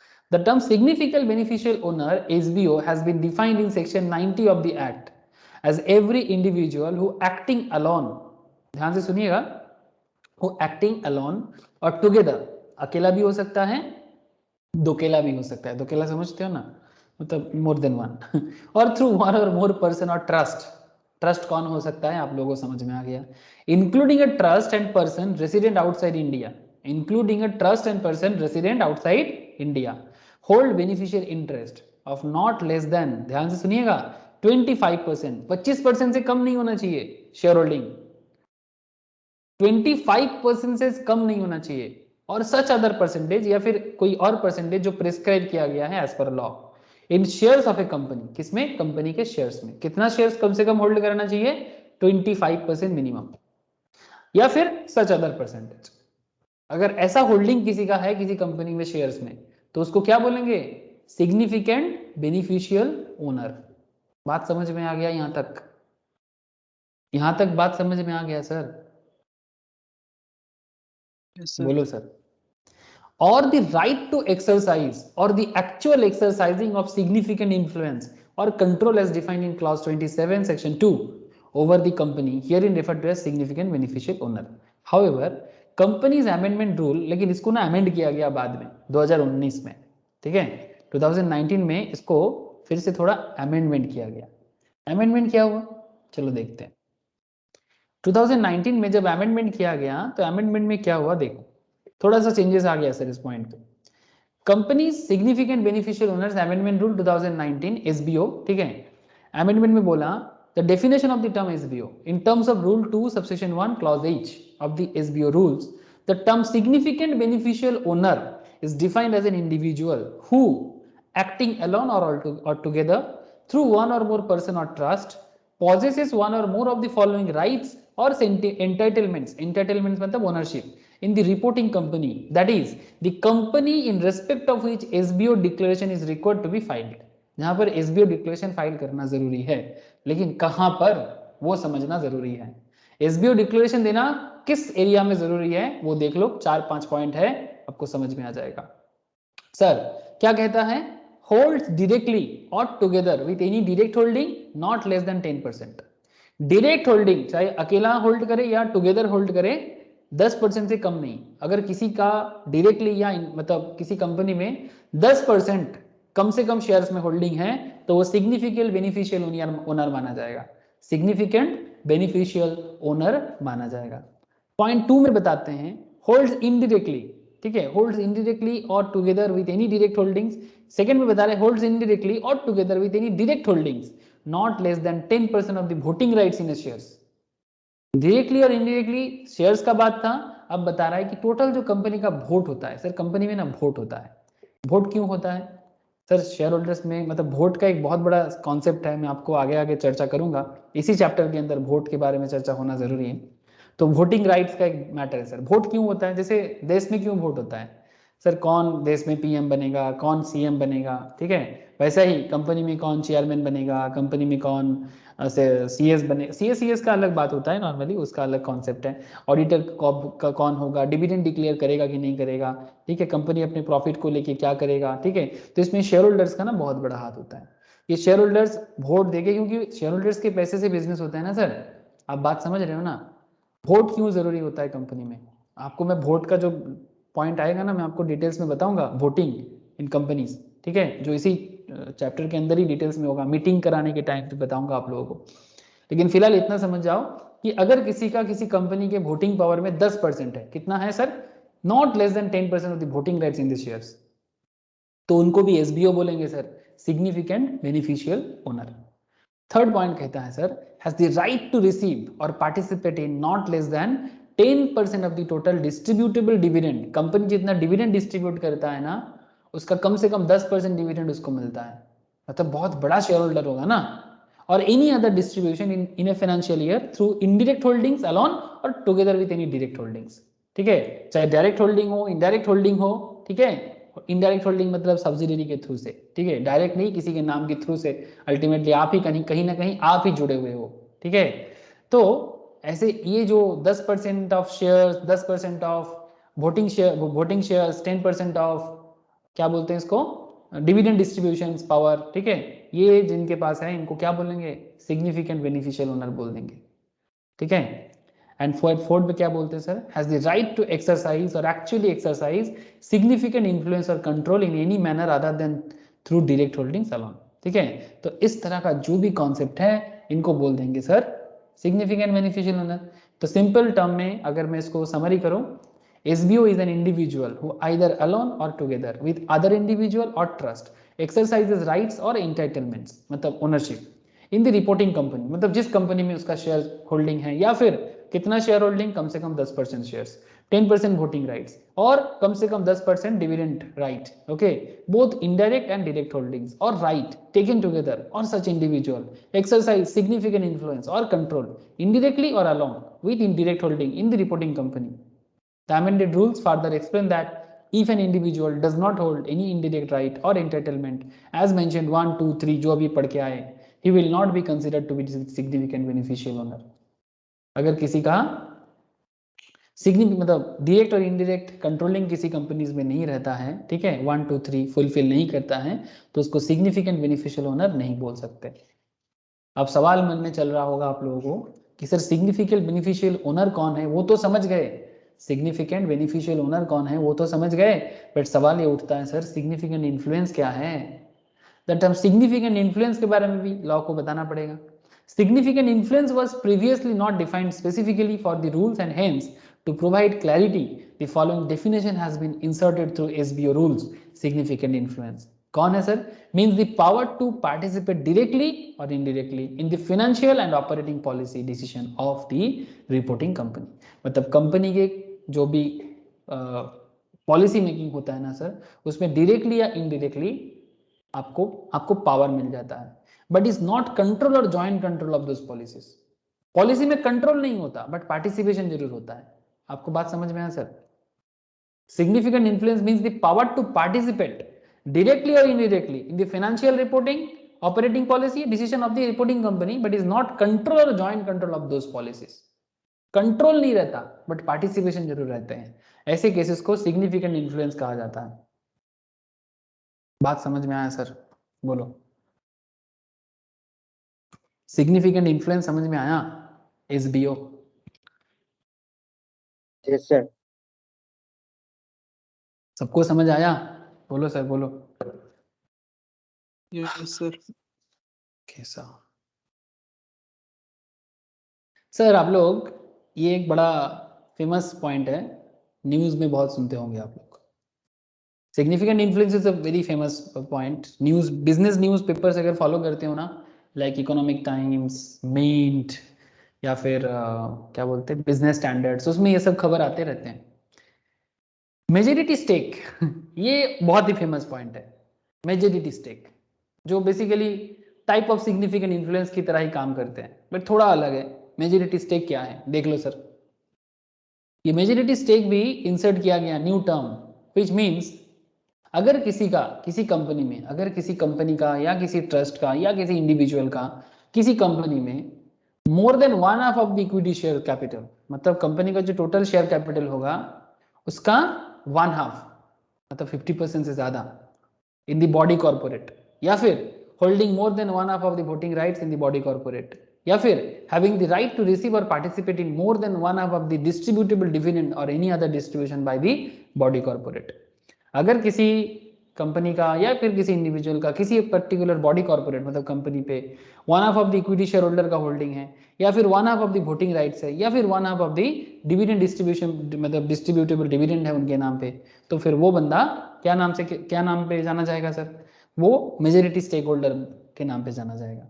एक एग्जाम्पल के तौर पे मैं आपको एक रिसेंट न्यूज मेरे नज़र में आ रहा है, अभी याद आया थोड़ा सा, चलो देखते हैं मिलता है कि नहीं मिलता। भाई निकल जाओ।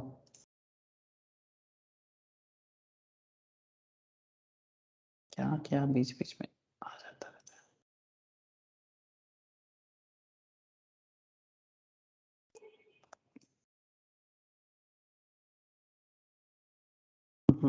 Big basket majority stake. Big basket में कौन मेजॉरिटी स्टेक लिया पता है आप लोगों को?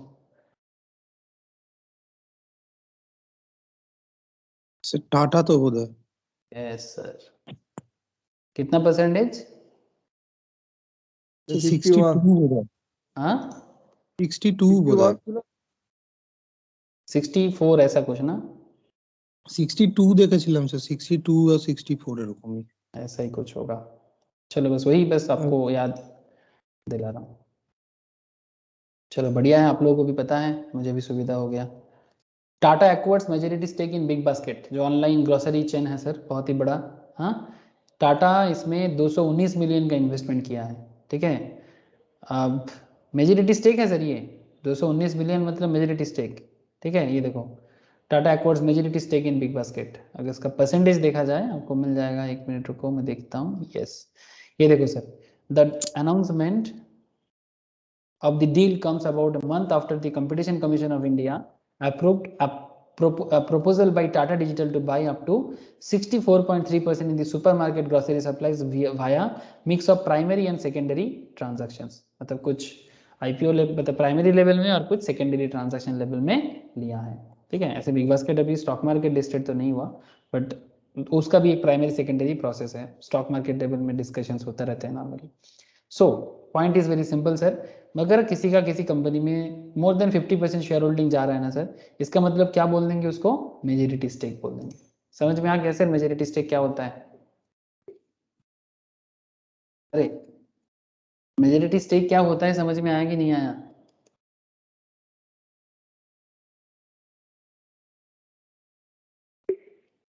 बोलो सर, समझ गए? ये sir no? Yes, sir. Now point is direct and indirect shareholding. The amendment rules provide that when an individual holds any rights or entitlement directly in the reporting company, the said individual shall not considered as SBO. An individual will be considered to hold a right or entitlement directly in the relevant company if he satisfies any of the following criteria. The shares in the relevant company representing such right or entitlement are held in a name in such individual. The individual holds or acquires a beneficial interest in the shares of the relevant company under section 89 subsection 2 of the Corporate Affairs 2013 and has made a declaration in this regard to the relevant company, ठीक है। सो ऐसा different concept direct indirect share holding के बारे में भी SBO के साथ जुड़ा हुआ है। अब सवाल आता है sir, onus on the reporting company, onus on the reporting company मतलब ओनर्स मतलब रिस्पॉन्सिबिलिटी, ठीक है। The duty is on the reporting company to identify SBO. कौन एसबीओ है, मतलब कौन सिग्निफिकेंट मतलब ओनर है बिजनेस का, वो फाइंड आउट करना है आपको, बेनिफिशियल ओनर कौन है। And cause such SBO to make a declaration in the prescribe form as per the amendment rule के हिसाब से आपको डिटेल्स जमा करना पड़ेगा। Every reporting company shall give notice in the form. इनको कौन से फॉर्म भरना पड़ता है सर? बोलो, बेन 4 मतलब बेन मतलब बेनिफिशियल, उसके हिसाब से, ठीक है। बेनिफिशियल का शॉर्ट यूज किया गया, Ben 4। To any person whom the company knows or has reasonable cause to believe to be a significant beneficial owner of the company. And point B, to be having knowledge of the identity of the significant beneficial owner or another person likely to have such knowledge, or C, to have been significant beneficial owner of the company at any time during the 3 years immediately preceding the date on which the notice is issued, and who is not registered as a significant beneficial owner with the company as required under this section, ठीक है, जो already registered नहीं है, ठीक है। तो ये सब चीज यहाँ पर आपको बताया गया। Also according to section 90 of the act with amended rules, every company shall maintain a register of significant beneficial owners in form number B and 3, which shall be open for inspection। ये कौन company में beneficial owner है उसका details inspection के लिए भी आपको रखना चाहिए, क्योंकि ये जो लोग स्टॉक मार्केट इन्वेस्टमेंट वगैरह करता है ना, इनको कंपनी का रिपोर्ट चाहिए होता है कि कौन कंपनी में इन्वेस्ट किया है, कौन कंपनी का ओनर है, कौन कंपनी में ज़्यादा स्टेक होल्डिंग रखता है। आप लोग स्टॉक मार्केट में सुनते होंगे कि अचानक किसी कंपनी का स्टॉक बहुत बढ़ गया, अचानक बहुत ज़्यादा घट गया। अगर किसी का ऐसा मतलब जिसका भी ओनरशिप में होता है ना, वो थोड़ा बहुत बाई सेल करने से ही ना शेयर में बहुत ज़्यादा चेंजेस दिखता है। जो आम आदमी को समझ में नहीं आता, उनको लगता है अरे बाप रे शेयर क्या ग्रोथ किया है। लेकिन अगर किसी कंपनी में मेजॉरिटी स्टेक किसी के पास है, अगर वही शेयर बाई सेल कर रहा है, तो स्टॉक मार्केट में बहुत ही फास्ट फॉरवर्ड टाइम में ना हलचल दिखता है, ठीक है। जैसे कुछ ऐसे स्टॉक में मुझे याद आ रहा है नाम, एक शेयर आ रहा है, याद आ रहा है मुझे, रुचि सोया। ऐसे तो पतंजलि का स्टॉक मतलब स्टेक है उसमें, एक टाइम पे रुचि सोया, अभी तो रुचि सोया एपीओ लेके आ गया, ठीक है। बस एक टाइम पे रुचि सोया क्या भयंकर, ये 2020 के आसपास आप देख सकते हो यहाँ पर अचानक से ये शेयर्स यहाँ से देखो सर 40 रुपीज़ का चल रहा था, वहाँ से कहाँ तक पहुँच गया था, ऑलमोस्ट 1100-1200 के आसपास, फिर देखो धड़ाक से नीचे गिरा। ठीक है, समझ में आ रहा है। तो ऐसे डिफरेंट काइंड ऑफ कॉन्सेप्ट है। अगर कंपनी का जो मेजॉरिटी स्टेक होल्डर्स अगर स्टॉक में इन्वेस्टमेंट कर रहा है फिर विड्रॉल कर ले रहा है, मतलब ऐसे कर रहे हैं ना, तो ऐसे केसेस में स्टॉक में ना बहुत मतलब फास्ट फॉरवर्ड बाई सेल चलता रहता है। तो लोगों को समझ में नहीं आता कि उनको लगता है भाई इतना फास्ट ग्रो किया, एक दिन में इतना रिटर्न दिया। ठीक है, but matter is not like that. बहुत सारे रीजन होते हैं, स्टेक होल्डर का एक बहुत बड़ा रीजन होता है। इसीलिए तो आपको लॉ में पढ़ाया जा रहा है सर कि आपको जानना चाहिए कौन क्या है। कंपनी लॉ भी बताते हैं आपको कि भाई यू हैव टू नो कि कौन कौन क्या है नहीं है। According to the section 90 of the act read with amended rules, every company shall maintain a register of significant beneficial owner in form number B and 3 which shall be open for inspection during business hours at such reasonable time of not less than 2 hours on every working day as the board may decide by any member of the company on payment of such fee। कोई भी जो member बनेगा वो देख सकता है कि कौन कंपनी का बेनिफिशियल ओनर है, as may be specified by the company but not exceeding 50 rupees for each inspection। Her inspection के लिए कम से कम 50 रुपया देना पड़ेगा। देख सकता है मेंबर जो है वो देख सकता है। बोलो एसबीओ क्लियर है आप लोगों को? बेनिफिशियल ओनर, हाँ सर क्या रे, क्लियर है कि नहीं है? हाँ सर। तो ये था एक बहुत ही अच्छा पॉइंट था सर, सिग्निफिकेंट बेनिफिशियल ओनर। ठीक है, रजिस्टर के पॉइंट में एक बहुत ही अच्छा पॉइंट था सर। अब सर बात आता है सर एप्लीकेशन टू ट्राइब्यूनल। ठीक है, या ट्रिब्यूनल जो भी नाम बोलो आप। The company shall, where that person fails to give the company the information required by the notice in form B and 4 within 30 days of notice, where the information given is not satisfactory, apply to the tribunal within a period of 15 days। कितना दिन के अंदर tribunal के पास जाएगा? 15 दिन के अंदर of the expiry of the period specified in the notice for an order directing that the shares in question be subject to restrictions with regard to transfer of interest, suspension of the right to receive dividend or any other distribution in relation to the shares in question। Suspension of voting rights वो भी suspend हो सकता है in relation to the shares in question, जिसमें एक सवाल है कि भाई कौन है इसका शेयर होल्डर।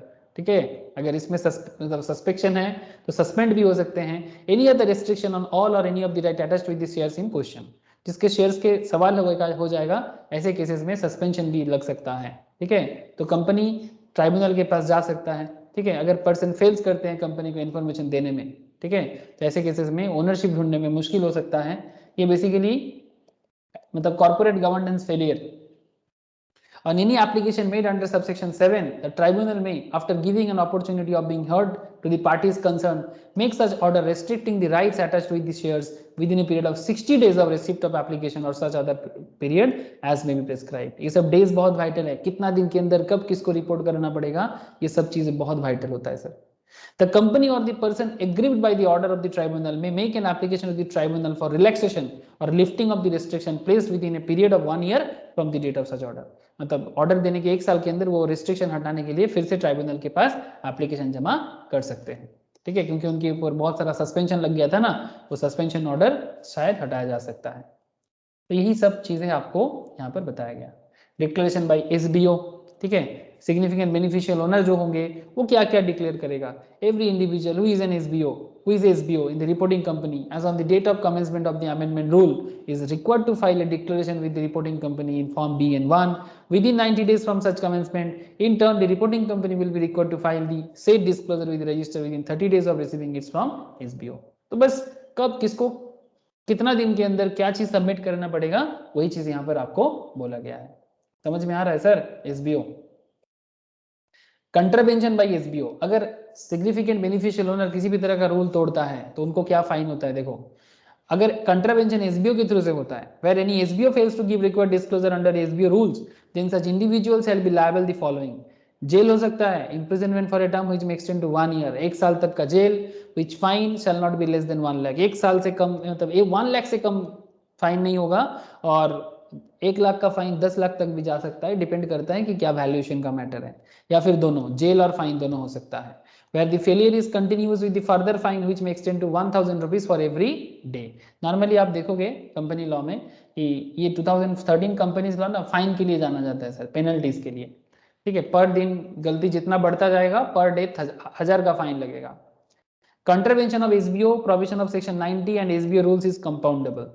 अगर रिपोर्टिंग कंपनी गलती करे तो where the reporting company fails to maintain register of SBO or file return of SBO with ROC of deny inspection, या फिर इंस्पेक्शन करने में डिनाई करते हैं, मेंबर देखना चाहता है बट कंपनी देखने नहीं देना चाहता कि कौन कंपनी का एसबीओ है, तो ऐसे केसेस में कंपनी पे फाइन लगता है sir.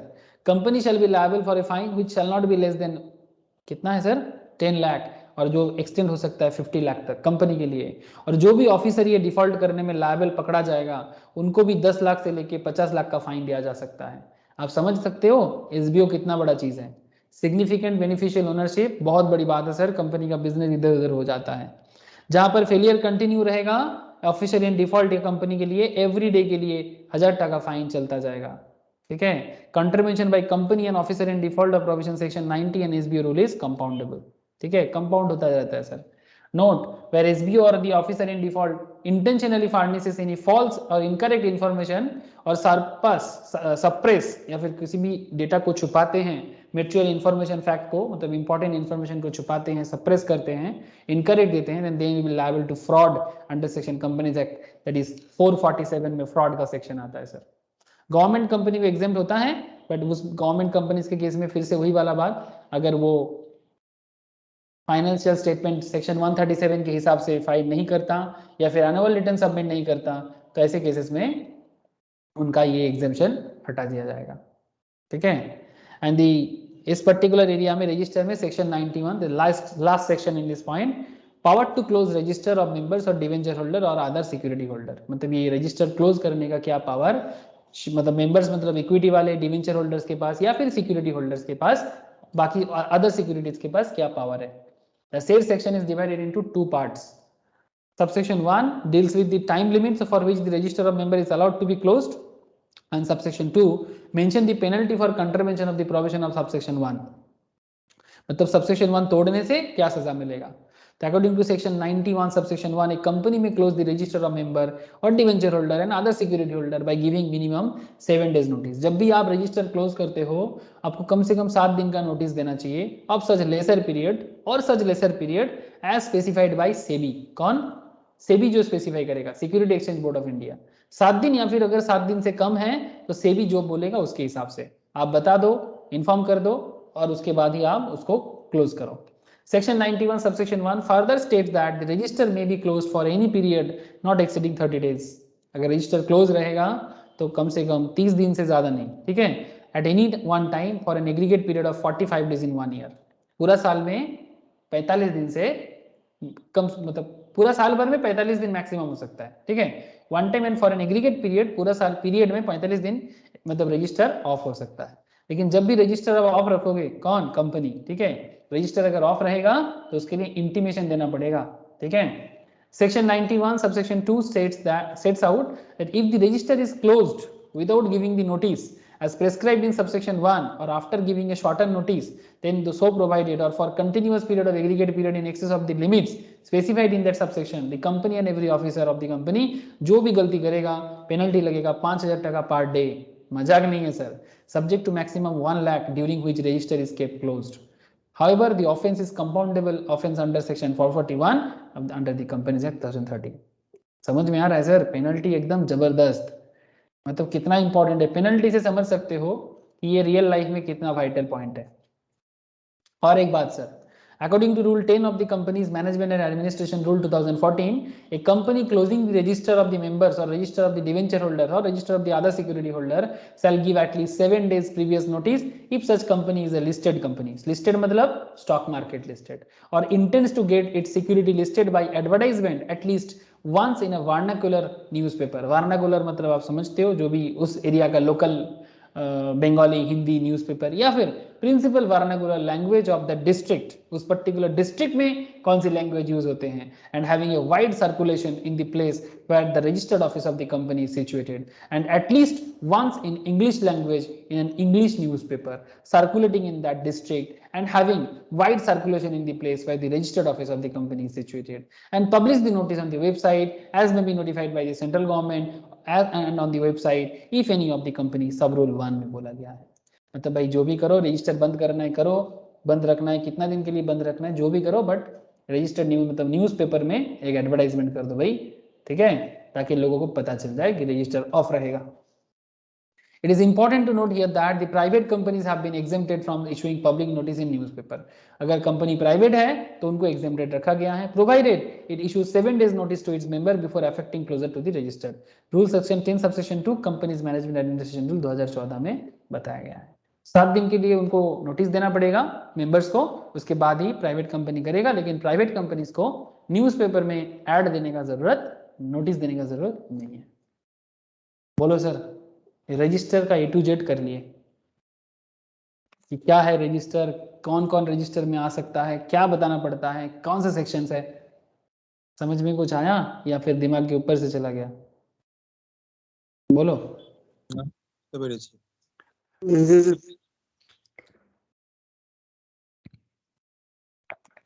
Okay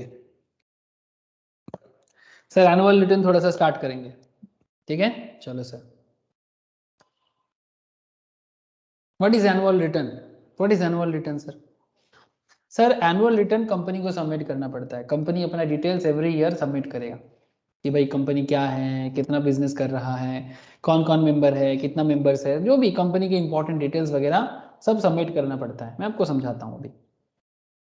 provisions with regard to the annual return are content in section 92 से लेके 94 तक। इन सेक्शन 92 में कहता है रूल 11 में and 12 of the companies management and administration rules 2014 में, every company shall prepare an annual return in form number MGT7, management 7 MGT7 in simple, उसमें annual return prepare करना है in prescribed in rules containing in the following particulars. ऐसे ये सब चीजें ना normally ये साइट से होता है, मिनिस्ट्री ऑफ कॉर्पोरेट अफेयर्स के साइट से सारा चीज आता है सर। आरओसी का काम जो भी है सब कुछ इस एमसीए के साइट से ही होता है। एमसीए सर्विस में देखो, ये देखो sir, DSC service, DIN service, master data, LLP service, company services, ठीक है। इसमें अगर आप जाओगे compliances, document related service, fee and payment service, investor service, independent director, एक सेकेंड, ये देखो कंपनी सर्विस में जाना है, check company name, incorporation, compliance filing, approval service, change company information, change management, close company, ठीक है। तो ये मैक्स जो भी काम होते हैं ना एमसीए के थ्रू से ही हो जाता है, ठीक है। तो जब आप लोग रियल लाइफ में काम करोगे ना तो आपको फटाफट समझ आ जाएगा कि हो क्या रहा है भाई। इसके लिए नॉलेज होना चाहिए, बस नॉलेज लेते जाओ और प्रैक्टिकल जब करोगे तो समझ में और आ जाएगा। अच्छा देखो, MGT7 is prescribed in rules containing in the following particulars. क्या क्या बताता है ध्यान से देख लो फटाफट। It's registered office, principal business activities, मतलब कहाँ कंपनी का रजिस्टर्ड ऑफिस है, कहाँ पर कंपनी का मेन बिजनेस एक्टिविटीज होता है। Particulars of its holding, subsidiary and associate companies, क्या कंपनी का कोई होल्डिंग है, कोई सब्सिडियरी है, कोई एसोसिएट कंपनीज है। बात कहने के लिए है सर, ये होल्डिंग, सब्सिडियरी, एसोसिएट हम लोग बेसिक्स ऑफ कंपनी लॉ में पढ़ चुके हैं। जिनका कंपनी लॉ का बेसिक्स नहीं हुआ उनको जब मैं बाद में कराऊंगा तब वो फिर से लाइव में कर लेना, लेकिन अभी के लिए मैं आप लोगों को जिनको नहीं हुआ उनको मैं बेसिक्स ऑफ कंपनी लॉ का रिकॉर्डिंग प्रोवाइड करूंगा। आप लोग जरूर एक बार देख लीजिएगा और बाद में फिर लाइव में कर लीजिएगा। अगर आप लोगों को जो भी है ये सब होल्डिंग, सब्सिडियरी, एसोसिएट, बहुत सारे डिटेल्स है बेसिक्स में जो बहुत ज़रूरी भी है, लेकिन आप लोगों को जानना ज़रूरी है सर, ठीक है। मैं आप लोगों को शेयर करूंगा बेसिक्स ऑफ कंपनी लॉ का 5-7 क्लासेस है, you must go through sir, must go through. अच्छा तो रजिस्टर्ड ऑफिस ये सब समझ में आ रहा है ना सर। ये रिटर्न फाइलिंग में एनुअल रिटर्न में बताना पड़ता है। It's shares and debentures and other securities share holding pattern, company के पास क्या शेयर्स है, क्या डिवेंचर्स है, कितना securities and share holding pattern, किस मतलब कौन कितना शेयर होल्ड करता है, ठीक है, किसके पास कितना शेयर होल्डिंग है, किस कंपनीज के पास है, किस ट्रस्ट के पास है, एवरीथिंग। इट्स इनडेप्टनेस, इनडेप्टेडनेस मतलब इनडेप्टेडनेस मतलब क्या कंपनी का मार्केट में डेब्ट बहुत सारा है, क्या कंपनी मार्केट में सरवाइव करने लायक है, क्या कंपनी मतलब इतना तो लोन नहीं हो गया कि वो डेब्ट फ्री मतलब बहुत ज़्यादा लोन हो गया, ठीक है, दिवालिया तो नहीं बन रहा है, तो कंपनी सही चल रहा है, कंपनी का मार्केट में लोन बहुत नहीं है, कंपनी दिवालिया नहीं हो रहा है, ये बताना पड़ता है। समझ में आ रहा है सर। उस दिन इकोनॉमिक्स क्लास में मैंने एक केस स्टडीज करवाया, आई होप आप लोगों को पता होगा, वोडाफोन आइडिया के ऊपर बेस करके। पता है आप लोगों को वोडाफोन आइडिया का क्या सिचुएशन है अभी? एनी आइडिया सर किसी को? এই তো মার্চ হয়ে গেছে। सर मार्च हो के बिना कुछ बच नहीं पा रहा है सर, ठीक है। ये फाउंडेशन लेवल के क्लास में मैं समझा रहा था कि वोडाफोन का सिचुएशंस बहुत खतरनाक है, वोडाफोन आइडिया का, ठीक है। इसमें सिचुएशन इतना खतरनाक है कि इसका अगर फाइनेंशियल पोजीशंस देखोगे आप तो चिंता में पड़ जाओगे सर। कंपनी गवर्नमेंट के पास भी স্যার ওই हाथ खड़ा कर, ইলন মাস্কের স্যার এই স্টার নেটওয়ার্কটা এসে গেলে তো স্যার জিও আর এয়ারটেলের উপরেও প্রেসার পড়ে যেতে পারে। हाँ लेकिन गवर्नमेंट देख मतलब ऐसा नहीं करेगा, कुछ तो পলিটিক্স रेस्ट्रिक्शन চলে होगा। আসবে এটার মধ্যে পুরোপুরি। हाँ পলিটিক্স এসে যাবে স্যার এটার মধ্যে, মানে ऑब्वियसली पॉलिटिक्स तो आएगा ही बिकॉज এখন থেকে রেট বাড়িয়ে দিয়েছে, हाँ बोल। কারণ স্যার ওই জন্য সে জিও রেট বাড়িয়ে রেখেছে এখন থেকে, যাতে পরে আবার নতুন প্ল্যান নিয়ে আসতে পারে, কি কম দামে কিছু দিতে পারে ওদের साथे। नहीं नहीं रेट उसलिए नहीं बढ़ा, रेट उसलिए नहीं बढ़ा एक्चुअली। देख रेट ये लोग पहले डिस्काउंटिंग रेट में चल रहा था, ठीक है। अब नॉट जस्ट जियो, अब वोडाफोन आइडिया भी तो रेट बढ़ाया, एयरटेल भी तो रेट बढ़ाया, सबका तो रेट बढ़ाया। हाँ ছয় বাড়িয়ে দিয়েছে স্যার। बढ़ाना पड़ेगा सर, नहीं तो ये कंपनी सर्वाइव नहीं कर पाएगा, बहुत खतरनाक हालत है। रेट बढ़ने के बाद थोड़ा सा वोडाफोन आइडिया थोड़ा सा राहत देख रहा है, बट फिर भी देखो आप 73,000 करोड़ का लॉस था फिनेंशियल ईयर 2020 में। 2021 में आप हालत देख सकते हो 44,000 करोड़ का लॉस। लेकिन मतलब वोडाफोन आइडिया तो रिसेंटली सर हार्डली 1300 करोड़ ही इन्वेस्टमेंट कर पाया इंफ्रास्ट्रक्चर में, जहाँ एयरटेल फिर भी 5-6-7 हज़ार करोड़ इन्वेस्टमेंट कर रहा है एयरटेल। इसलिए एयरटेल के बिजनेस में एयरटेल भी लॉस की हालत में है, बट एयरटेल फिर भी थोड़ा सा अच्छा हालत में है, इसका एसेट क्लास अच्छा है। बट वोडाफोन आइडिया मार्च करके भी ना हालत अच्छा नहीं है। गवर्नमेंट नहीं चाहता कि बंद हो जाए, क्योंकि बंद हो जाएगा ना तो फिर डुओपोली हो जाएगा, मतलब सिर्फ जियो और एयरटेल ही बचेगा। तो गवर्नमेंट चाहता है कि ये लोग रहे, लेकिन ऐसा हालत है कि मतलब मार्केट में ये मतलब गवर्नमेंट को टैक्स भी नहीं दे पा रहे, ऐसा हालत हो गया वोडाफोन आइडिया का। तो इस सिचुएशंस में बिजनेस का सिचुएशन अच्छा नहीं है। रेट बढ़ाने का छोड़ के और कोई चारा नहीं है इनके पास। इवन जियो को भी पता है कि ये बिजनेस कितना मतलब मार्जिनल लेवल में चल रहा है, तो इसीलिए सभी ने मिलके रेट बढ़ाया। कोई उपाय नहीं है, नहीं तो ये कंपनी सर्वाइव नहीं कर पाएगा। बिकॉज ये जो नेटवर्किंग कंपनीज है ना, इसका जो हम लोगों को लगता है ऐसा है, ये लोग पहले बहुत ज़्यादा, ये बिजनेस का सिस्टम है सर, पहले बहुत ज़्यादा डिस्काउंट कर दिया, लेकिन इसका जो इंफ्रास्ट्रक्चर है ना सर, इसमें बहुत खर्चा करना पड़ता है, बहुत इन्वेस्टमेंट है इसका ये नेटवर्किंग बिजनेस में। तो it's not easy, telecommunication is not easy. सरकार भी बहुत लाइसेंसिंग फीस भी लेता है स्पेक्ट्रम का, एक अलग केस स्टडीज हो जाएगा इसका। तो आई होप यू अंडरस्टैंड्स कि कंपनी का इंडेप्टनेस, ठीक है, मतलब इंडेप्टेडनेस बहुत इंपॉर्टेंट है कि कंपनी मार्केट में चलने लायक है कि नहीं। इसलिए एनुअल रिटर्न फाइल करना पड़ता है। आप समझ रहे हो ना, एनुअल रिटर्न क्यों फाइल करना है, क्यों बताना है दुनिया को भाई मैं क्या हूँ, कौन हूँ, कहाँ मेरा ऑफिस है, कौन मेरा होल्डर मतलब होल्डिंग है, कौन मेरा सब्सिडियरी है, कौन मेरा एसोसिएट है। हाँ, मेरे बारे में दुनिया को बताना है, और दुनिया को बताना मतलब बेसिकली मुझे एनुअल फाइल करके एमसीए के पास जमा करना है, आरओसी के पास जमा करना है। मुझे I have to share my details.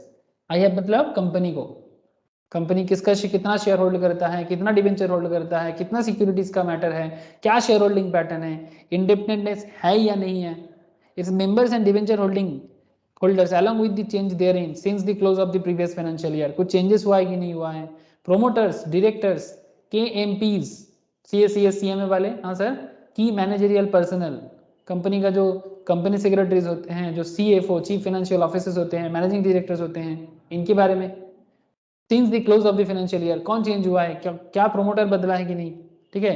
Meeting of members, company का मीटिंग कब हुआ है, क्या कौन सी क्लास का मीटिंग हुआ है, मतलब प्रेफरेंस क्लास का, इक्विटी क्लास का, बोर्ड मीटिंग के बारे में, and its various committees along with the attendance details. Attendance details कौन कौन अटेंड था नहीं था। आप लोग सोचते हो कि स्कूल में ही आप लोग का अटेंडेंस होता है या कॉलेज में, नहीं सर, स्कूल कॉलेज कोचिंग के अलावा भी अटेंडेंस का जिंदगी में कंपनी लेवल में बहुत इंपॉर्टेंस ही है, इवन स्कूल कॉलेज से भी ज्यादा क्योंकि वहां पर पेमेंट की मैटर नहीं होता, यहाँ पर पेमेंट का मैटर होता है। रेम्यूनरेशन ऑफ डायरेक्टर्स एंड की मैनेजरियल पर्सनल, किसको कितना पेमेंट मिल रहा है, केएमपीज जैसे सीएसीएस वाले हैं ना, ये तो केएमपीज में आते हैं, इनको कितना रेम्यूनरेशन मिल रहा है, डायरेक्टर्स को कितना मिल रहा है। पेनल्टी और punishment imposed on the company, क्या कंपनी पे कोई पेनल्टी है, कोई पनिशमेंट है, इसके डायरेक्टर के ऊपर कोई केसेस है, officers in details in compounding offences and appeals made against such penalty और पनिशमेंट, मतलब कोई अपील किया कि नहीं इस पेनल्टी पनिशमेंट के अगेंस्ट में, जो कुछ भी matters relating to certification of compliance disclosure, जो सीएस के पास बहुत बड़ा रिस्पॉन्सिबिलिटीज होते हैं, ठीक है। कंप्लायंस, कंपनी का जो भी लीगल डेटा है, लीगल मैटर्स है, कंपनी का सारा चीजें जमा करना पड़ता है टाइम पे, everything is okay or not.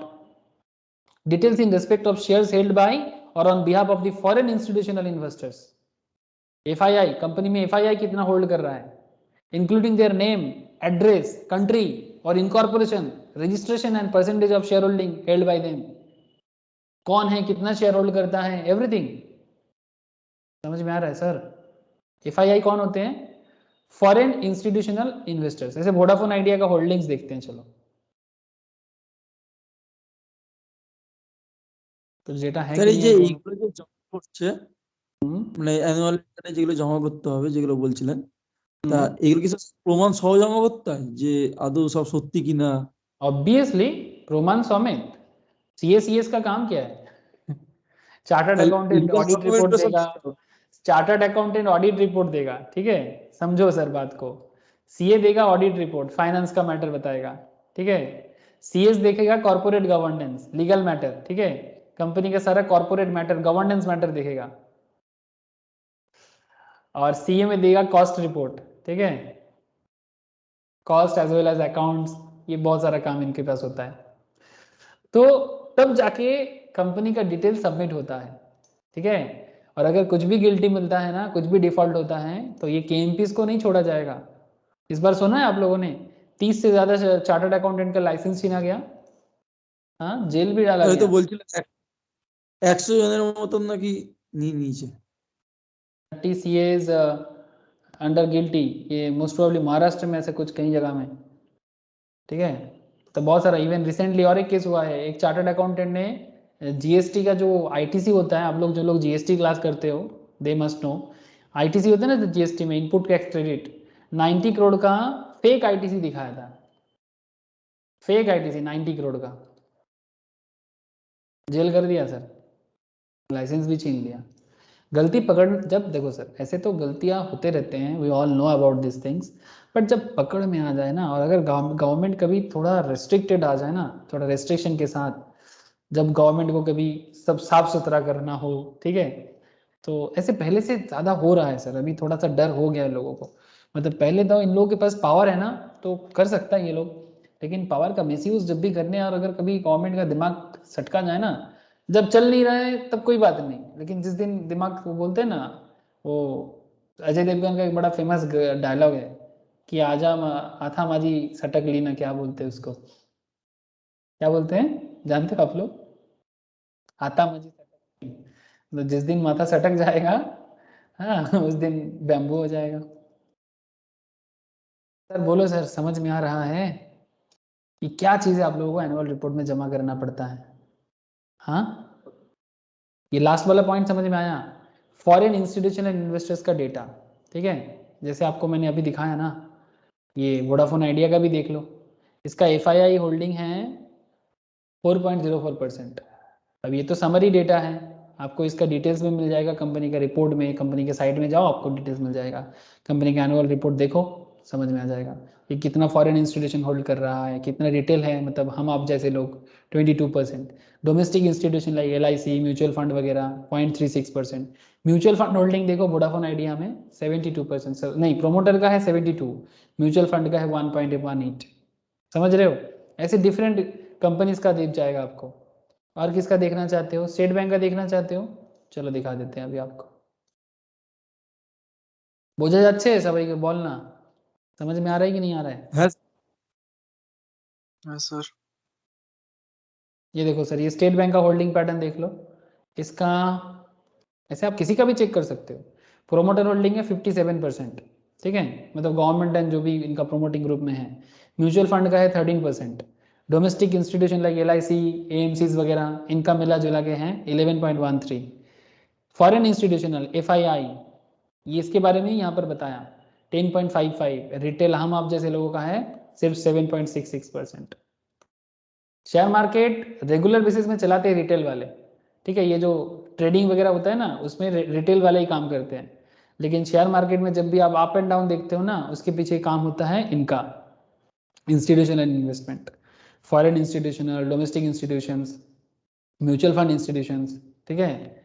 ये अगर कुछ इधर उधर कर लेना तो शेयर मार्केट में, स्टॉक में इधर उधर हो जाता है, तो वो समझना पड़ता है सर। ओके, समझ रहे हो ना sir? Stock market, mutual funds, ये सब का नॉलेज बहुत ज़रूरी है। चाहे आप मतलब कर रहे हो, सीएस कर रहे हो, सीएमए कर रहे हो, अगर आप साथ में स्टॉक मार्केट भी पढ़ते हो ना, या फिर म्यूचुअल फंड, ये सब जो भी चीज़ें हैं, अगर आप साथ में पढ़ाई भी करते हो, एनआईएसएम का एग्जाम क्रैक करते हो, ये जस्ट फॉर, मैं आपको बस ऐसे ही बोल रहा हूँ कि इसमें ना आपको बहुत फ़ायदा होता है। आपको बिजनेस के बारे में काफ़ी अच्छा नॉलेज होता है, जो आप कंपनी लॉ में पढ़ रहे हो ना, आप उसको प्रैक्टिकली फील कर सकते हो। ऐसे लगेगा ना कि अच्छा ये बात है। ओके, तो इतना सारा जो डिटेल्स है, ये जो aforementioned annual return has to be signed by a director of the company, कौन करेगा? कंपनी का डायरेक्टर। और कौन करेगा? Company secretary sir, CS. CS के पास बहुत बड़ा पावर है सर इसमें। एनुअल रिपोर्ट, एनुअल रिटर्न जब भी सबमिट होगा उसमें सीएस का साइन होना जरूरी है, एकदम मैंडेटरी है। चलो देखते हैं कोई रिपोर्ट मुझे मिलता है कि नहीं। एनुअल रिपोर्ट किसका मिलेगा? यस, अदानी का। দেখিয়েছিলেন আদানি গ্রুপের দেখিয়েছিলেন স্যার। अदानी, मेरा नाम याद आया तो अदानी का ही रिपोर्ट फिर से निकल गया। और भी है, मुझे याद नहीं और किसका है मेरे पास अभी। जैसे अदानी का रिपोर्ट भी चेक करोगे ना, दिखाता रहता हूँ हमेशा आप लोगों को, किसी न किसी कारण से दिखाता रहता हूँ, because these are very important data for your understanding कि भाई कंपनी क्या है, कैसे काम करते हैं, कैसे चलते हैं। ऐसे ही बड़े बड़े बिजनेस नहीं बनता, ठीक है। बड़े बिजनेस के पीछे बहुत बड़ा कंट्रोलिंग होता है, तभी chartered act, CS act, CMA act बनाया गया है, ठीक है। ऐसे ही नहीं बन गया सर। कोई कोई आजकल मेरे को फ़ोन करके पूछता है कि आप यूएस सीएमए पढ़ाते हो कि नहीं पढ़ाते, या फिर ये इंडियन सीएमए नहीं करना है, या इंडियन सीए नहीं करना है, फॉरेन वाला करना है। तो मैं उनको एक चीज़ मुझे समझा नहीं पाता, ठीक है, बिकॉज वो लोग ना आजकल यूट्यूब से प्रभावित हो जाते हैं, बट उनको एक चीज़ नहीं पता, यूट्यूब में तो लोग प्रमोट करेगा ही ना, वो प्रमोशन का एरिया है, but one thing they don't understand कि अगर आपको इंडिया में कुछ करना है ना सर, तो वो फॉरेन पढ़ाई ना आपको इंडिया में फ़ायदा नहीं है। लेकिन अगर आप इंडियन पढ़ाई करते हो, पूरा दुनिया भर का, मतलब इंडियन चार्टर्ड का तो बहुत वैल्यूएशन है वर्ल्ड लेवल में, और आप जो भी कंट्रीज में जाके काम करना चाहोगे ना, बस उसका कुछ papers, memorandum of understanding complete कर लो, आपको बेनिफिट देगा। लेकिन ये यूएस सीएमए, कोई कोई ना ऐसे क्या देख के जा रहा है जानती हो, यूएस सीएमए 6 मंथ्स का है। अरे भाई, मेरे को तो पहला समझ में ये नहीं आता कि एक तो बीकॉम में कुछ सीखता नहीं है, ठीक है, यहाँ पर जो बीकॉम, एमकॉम, एमबीए करते हैं, इसमें कुछ नहीं सीख पाता, और यूएस सीएमए का डिग्री 6 मंथ्स में मिलता है, ठीक है। तो मैं समझ में, मुझे ये नहीं आता भाई 6 मंथ्स में तो क्या सीखोगे, एबीसीडी भी समझ में नहीं आएगा, ठीक है, अगर डिग्री मिल भी जाए, इंडिया में कोई काम नहीं है। কটা হয় তাহলে? हाँ এক্সাম স্যার কটা হয়? একটাই? हाँ, एक एग्जाम 6 मंथ्स का। একটাই মডিউল, একটাই एग्जाम? हाँ, एक ही एग्जाम है ये मेरा। कब होता है, मतलब ग्रेजुएशन के बाद? हाँ, ग्रेजुएशन बेसिकली वो लोग 4 ईयर का डिग्री मांगता है। हमारे देश में तो 3 साल का होता है उनका, और साथ में मास्टर डिग्री का कम से कम 1 साल पूरा होने के बाद कर सकता है। 6 मंथ्स का यूएस सीएमए, ठीक है। सीएफए का है, अरे हम लोग का बोथ ग्रुप करने के बाद कर सकते हैं? अरे करने का जरूरत नहीं है, वो तुम बोथ ग्रुप करने के बाद, सीएमए, इंडियन सीएमए करने के बाद आपको ऑटोमेटिक वो मेमोरेंडम ऑफ अंडरस्टैंडिंग है। यूएस सीएमए के साथ मुझे याद नहीं आ रहा है, बट सीमा लंदन के साथ तो है सर, हाँ, मुंह है, सीमा लंदन के साथ इसका भी है, क्या कहते हैं, सीए का भी है, आईसीए सीए का भी है और सीएमए का भी है। सीए में दोनों का है, ठीक है। तो बहुत सारा मेमोरेंडम, ऑस्ट्रेलियन सीए के साथ है, बांग्लादेश सीए के साथ है, नेपाल के साथ है, श्रीलंका के साथ है, आपको कनाडा के साथ है, बहुत सारा जगह के साथ है। लेकिन मुझे समझ में नहीं आता कि जो बंदा सोच रहे हैं कि मैं 6 मंथ का यूएस सीएमए करूंगा, वो क्या तीर मारेगा, कुछ नहीं कर पाएगा, ना तो फॉरेन कंपनी का जॉब मिलेगा और ना ही इंडियन कंपनी का, मैं गारंटी देता हूँ आप लोगों को। और पहला बात, इंडियन कंपनी में तो अथॉरिटी नहीं मिलेगा उसको, ये जो चीफ फाइनेंशियल ऑफिसर का पोस्ट है ना, इसमें क्या जॉब देगा उसको, उस पर तो इंडियन सीए या सीएमए चाहिए, बिकॉज जो भी लीगल मैटर्स है, जो भी मैटर्स इंडियन कनेक्टेड है, वो तो इंडियन के पढ़ाई, Indian tax system, Indian company law system, वो जानना जरूरी है। सीएमए वाले, यूएस सीएमए वाले को थोड़ी ना पता होगा। इवन तो सर सीमा लंदन का भी पढ़ा है सर 3 साल का, हम लोग से भी बहुत कम है। हाँ, ठीक है, लेकिन कोई फायदा नहीं है सर, ठीक है। सीमा लंदन करके क्या करोगे आप, आपको इंडिया में कुछ तो चाहिए। हाँ, अगर आपका एम है कि मुझे इंडिया में रहना नहीं है, तब जाओ सीमा लंदन करो, मैं मना नहीं करूँगा मेरे को इन लोगों से कोई प्रॉब्लम नहीं है, ठीक है। लेकिन एक चीज, एग्जाम में अगर फेल हो जाओगे तो फिर से 40,000 50,000 का एग्जाम फीस भरना। हाँ, डराने के लिए नहीं बोल रहा हूँ, जो नहीं सच है। नहीं ठीक है, एग्जाम फेल होने जाने से बाई चांस 50,000 का एग्जाम फीस फिर से भरना पड़ेगा। जो भी हो sir, that's a different matter. But मेरे हिसाब से आप इंडियन चीजें कर लो, उसके बाद आपको नॉलेज बहुत मिलता है, और उसके बाद आप मूव तो है ही सर ऑर्गन इंस्टीट्यूशन के साथ। आपको जिस कंट्री में जाना है उसका जो भी पेपर वो उस टाइम पे बोलेगा, इंस्टीट्यूट के साथ टाई अप है। अब एक दो पेपर अगर क्लियर करना हो तो कीजिए, बस जाइए ना, कौन बोलता है, कौन मना करता है। लेकिन ये सब ना फालतू चीज के पीछे ना दिमाग खराब करके माँ बापा का पैसा नहीं बर्बाद करो सर। ठीक है, ये फॉरेन कोर्स कुछ नहीं है फॉरेन कोर्स में। हमारे देश का पढ़ाई करोगे तो देश के बारे में काम कर पाओगे, नहीं तो ना वो डब्बा मिलेगा। आजकल पूरा दुनिया भारत को रिक्रूट कर रहा है दुनिया भर में। हाँ, IIM IIT देख रहे हैं आप लोग। हाँ सर, किस तरह से दुनिया भर का पढ़ाई सिस्टम, मतलब भारत से लोगों को लेके जा रहे हैं सर, और यहाँ का लोग फॉरेन कोर्स पागल होते रहते हैं। मतलब हमारे देश का पढ़ाई सिस्टम बन रहा है sir, specially higher education, professional education तो बहुत अच्छा बन रहा है। बस बेसिक लेवल एजुकेशन थोड़ा और ठीक हो जाए सरकारी लेवल में। अच्छा देखो, ये रिपोर्ट है, एनुअल रिपोर्ट है, उसमें फाइनेंशियल रिपोर्ट भी देख सकते हो आप। ये ऑडिटर हैं डेलॉयट हस्किंस, कार्तिकेय रावल उनका ऑडिटर है। ये बाहर वाले हैं। अंदर वाले में कमलेश बागिया CS है कंपनी का, दीपक महेश्वरी CFO है कंपनी का, managing director chairman Gautam Adani हैं, you all know about this. Full time director CEO Karan Adani हैं, फैमिली लोग हैं सब। ठीक है, तो कंपनी के जो भी एनुअल रिटर्न भरना पड़ता है ना, उसमें इनका साइन होना जरूरी है, एक डायरेक्टर का और एक CS का। समझ गए सर? हाँ, has to be signed by a director of the company and the company secretary, and if there is no company secretary, क्योंकि छोटा कंपनी होगा ना तो CS नहीं होना चाहिए। ठीक है, स्पेशली 10 करोड़ से कम का टर्नओवर है तो CS नहीं रहेगा, मतलब मैंडेटरी नहीं है। ठीक है, तो in that case in relation to, जैसे कि 1% company, in relation to 1% company, जहां पर 1% कंपनी है। ठीक है, person company small company, the annual return shall be signed by the company secretary, or where there is no company secretary, by the director of the company। जहां पर CS नहीं sir होगा आगे वहां तो पर। आगे हाँ सर बोलो। টার্নওভার তো আগে তো স্যার টার্নওভার 5 কোটি টাকা ছিল তবে তো हाँ সিএস यस, तभी अभी 10 करोड़ कर दिया उसको, अभी এটা 10 সেই करोड़ कर दिया। স্যার কি एक्चुअली वो নতুন অ্যামেন্ডমেন্ট কি 2013 তে এসছে ওইটাই নাকি? नहीं 13 में नहीं है, ये तो लास्ट ईयर आया, 2020 में अमेंडमेंट आया। 5 करोड़ को 10 करोड़ कर दिया। ठीक है, ये 2020 में आया। डोंट वरी, सेक्रेटरियल ऑडिट में भी काफ़ी सारा अमेंडमेंट लाया। एक्चुअली छोटा कंपनीज को बहुत मुश्किल हो रहा था। ठीक है, और 10 करोड़ वाला कंपनीज भी बहुत बढ़ रहा है सर, डोंट वरी। मतलब CS को चिंता हो गया था कि इन लोगों को जॉब कहाँ मिलेगा। लेकिन ऐसा नहीं है सर, अभी 10 करोड़ टर्नओवर वाला कंपनी का संख्या भी बढ़ रहा है। ठीक है, और CS के पास और भी अथॉरिटी दे रहा है, सेबी का भी बहुत सारा काम हुआ है, RBI का बहुत सारा काम हुआ है। तो इसके लेके, जॉब को लेके चिंता का कोई विषय তাহলে नहीं। স্যার তাদের স্যার মানে 5 কোটি টাকার নিচে টার্নওভার তারা মানে তাদের কোম্পানিতে যারা সেক্রেটারিয়াল অডিট করে তাদের জন্য কাদের হায়ার করছে এখন মানে তাদের যদি সিএস মনে ওদের ডিরেক্টর ওদের করবে কাজ, CS ম্যান্ডেটরি নয়, CS is not mandatory for them. Okay, कोई भी जो भी कंप्लायंस संभाल सकते हैं कर सकते हैं। तो नॉर्मली उस टाइम पे क्या होता है ना, वो थोड़ा सस्ता CS ढूंढ लेता है, क्योंकि कंप्लायंस का काम सब कोई कर नहीं पाएगा सर। सस्ता CS भी कर सकता है। सस्ता CS मतलब क्या है ना, मतलब से फॉर एग्जांपल उनके पास, हाँ, मतलब डिग्री है बट उतना हाई फाई नॉलेज नहीं रखता, थोड़ा बहुत काम कर सकता है, बस नॉलेज तो है, बाकी वो से ज़्यादा होगा, नॉर्मल BCom মানে MCom আমি से ज़्यादा होगा। বিহার থেকে স্যার এলএলবি ডিগ্রি নিয়ে এসে এখানে কাজ করছে। हाँ वही सस्ता वाला रख लेगा, किसी को भी चलेगा, नो प्रॉब्लम। बट कंप्लायंस के लिए नॉलेज होना चाहिए सर। एक्चुअली क्या है ना, देखो 5 करोड़ टर्नओवर वाले कंपनी है, बिजनेस भी तो छोटा है इनका, तो फिर ऐसे केसेस में उनका जो भी तो मतलब प्रॉफिट होगा, उनसे सैलरी पे करना मुश्किल हो जा रहा है। और एक CS का जो नॉर्मल, अगर वो कंपनी में परमानेंट है, होल टाइम CS है, तो कम से कम 1 लाख का पैकेज तो उसको देना पड़ता है मंथली।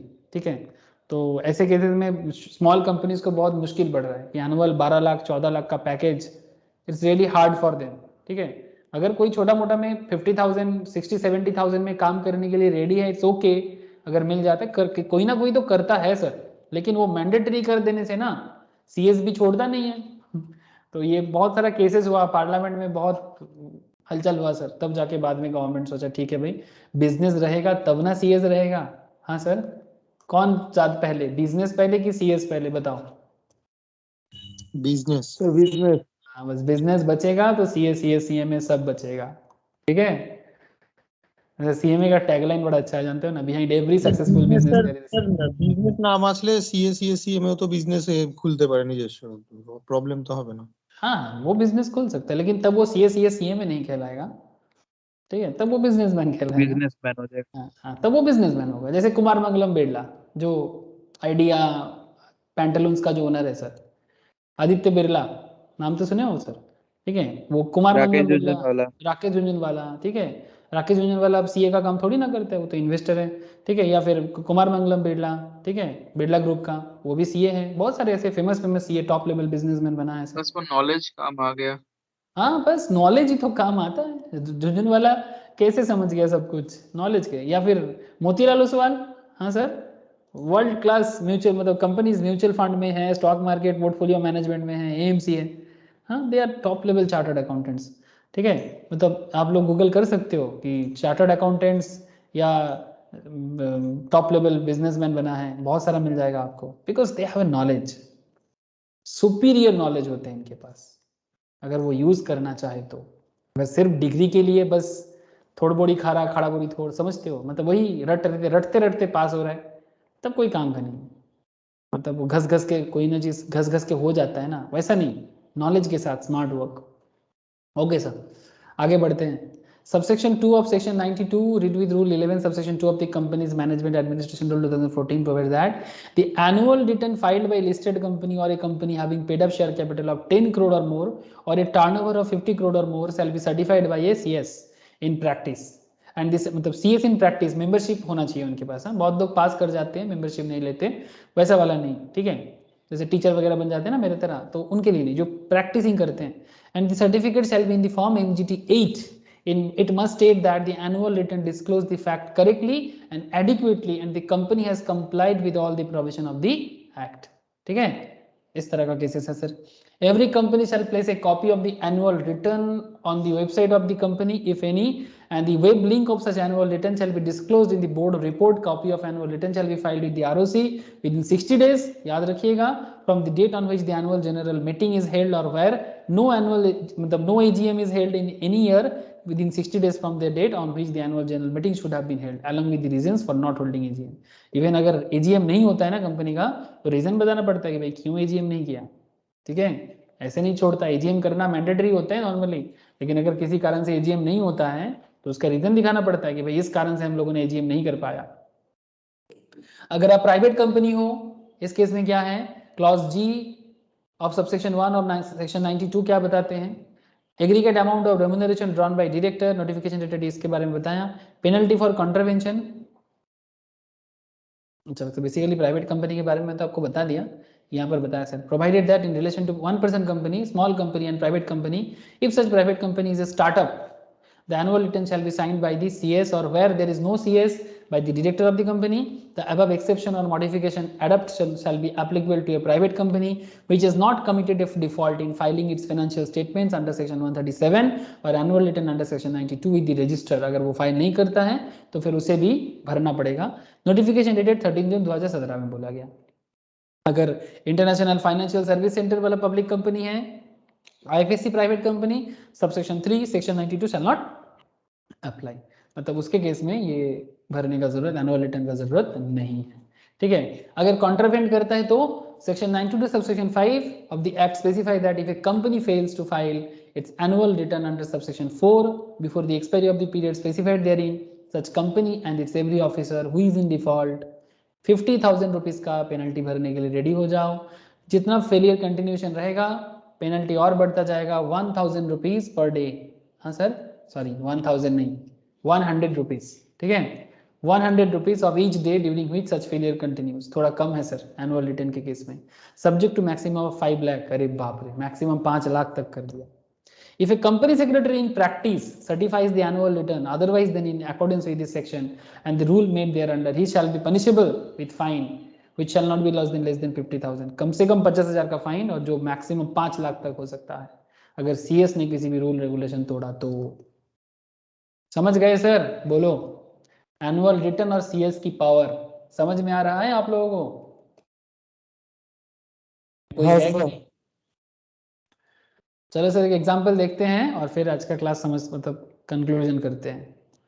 सर एग्जांपल देखो, Big Fox private limited called its AGM on 30th September 2018 for laying down the financial statement for approval to its shareholders for the financial year ended 31st March 2018. However, due to want of quorum के बारे में मैं आगे चर्चा करूंगा, meeting के बारे में जब नेक्स्ट क्लास में बात करूंगा ना, नेक्स्ट क्लास में मीटिंग स्टार्ट हो जाएगा सर, तो मीटिंग में बात करूंगा तो कोरम आ जाएगा। तो सिंपल इतना समझ लो कि अगर मीटिंग जैसे मानो कि अगर आप लोग 10 जन क्लास में हो, ठीक है, 10 students, if there is a 10 students in company law class, अगर एटलीस्ट 1 आता है तो भी मैं क्लास कराता हूँ, या फिर मैम भी अपने क्लास में अगर एक स्टूडेंट भी होते हैं तो भी कराते हैं, है ना सर? आप लोग जानते हो। तो हमारे लिए कोरम कितना हो गया? मिनिमम 1, ठीक है। ऐसा ही कंपनी जब मीटिंग बुलाते हैं ना, तो अगर कंपनी का मेंबर के बेसिस पे डिपेंड करता है कंपनी में कितना मेंबर है, 5000 से ज़्यादा, 1000 से ज़्यादा, 1000 से कम, उसके बेसिस में कोरम होता है, ठीक है। एक मिनिमम कितना लोग आने पे मीटिंग होना चाहिए, ठीक है। तो उसका बात करूंगा जब कोरम बताऊंगा आप लोगों को, तो मीटिंग में कितना मेंबर आने से वो कोरम कहलाएगा। Due to want of quorum the meeting could not take place, मतलब कोरम नहीं आया, मतलब जितना मेंबर आना चाहिए था उतना मेंबर नहीं आया, तो इसलिए मीटिंग नहीं हुआ और कैंसिल हो गया। The company has not filed the annual financial statement or the annual return for the year ending March 2018, नहीं किया with the ROC till date, ROC के पास कुछ भी जमा नहीं किया। The director is of the view that since the AGM did not take place, the period of 60 days for filing of annual return is not applicable and thus there is no contravention of section 92 discuss, ठीक है। मतलब director का मानना है, वो सोच रहा है कि क्योंकि एजीएम नहीं हुआ है, 60 days of filing of annual return not applicable, क्योंकि एजीएम के बाद भरना पड़ता है, तो फिर ये कॉन्ट्रावेन नहीं हुआ है 92। आपको पूछ रहे हैं क्या सच में कॉन्ट्रावेन हुआ है या नहीं हुआ है, ठीक है। तो चलो देखते हैं क्या मैटर निकलता है। The director is incorrect in holding that there is no contribution of the provision of companies act 2013। Section 92 states that every company has to file an annual return with the ROC in form MGT7 within 60 days from the date of which annual general meeting was held or the date when each must have been held, मतलब जिस date में होना चाहिए था।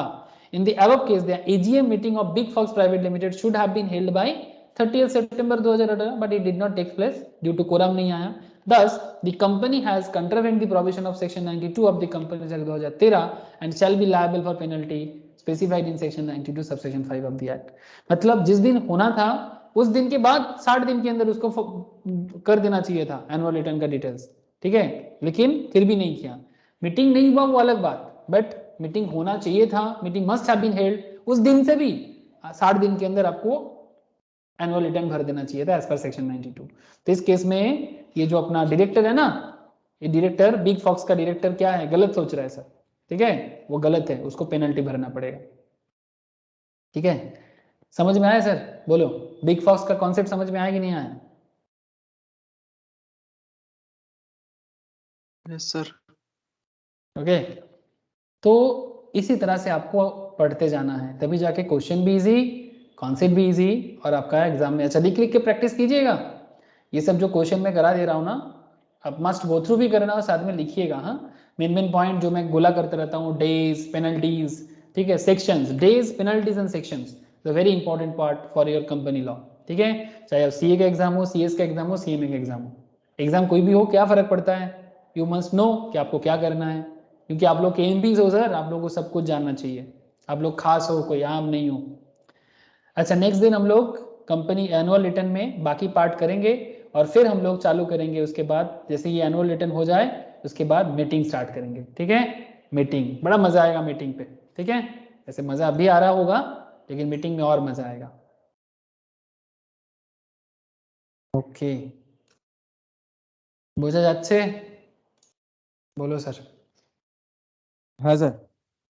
Okay संपद, नेहेश, Shivam, अभिषेक, সমন্বিতা বুঝতে পারছিস তুই? Yes, sir. আচ্ছা, তোদের এই অ্যাডভান্স পার্টটা অতটা নেই, মিটিং পার্টটা তোদের একটু আছে, ওই জায়গাটা দরকার। আর বেসিক্স অফ কোম্পানি লটা আমি আলাদা যখন করাবো বা আমি রেকর্ডেড গুলো এখন দেবো আর পরে লাইভ দেবো তখন করে নেবো, ওইগুলোই তোদের বেশি আছে, এগুলো সব এক্সিকিউটিভ ফাইনাল লেভেলে তোদের প্রয়োজন হবে। বাট হ্যাঁ, আমি করাচ্ছি যখন তোদের জেনে নেওয়া উচিত সিএস এর ব্যাটারগুলো কি কি আছে, এন্ট্রান্সে এতটা লাগে না, ঠিক আছে। কিন্তু আমি এই জন্য নিয়ে নিয়েছি বিকজ এই মিটিংগুলো করাবো বলে আমি তোদেরকে জয়েন করিয়ে নিয়েছি। ঠিক আছে, বুঝতে পারলি সমন্বিতা?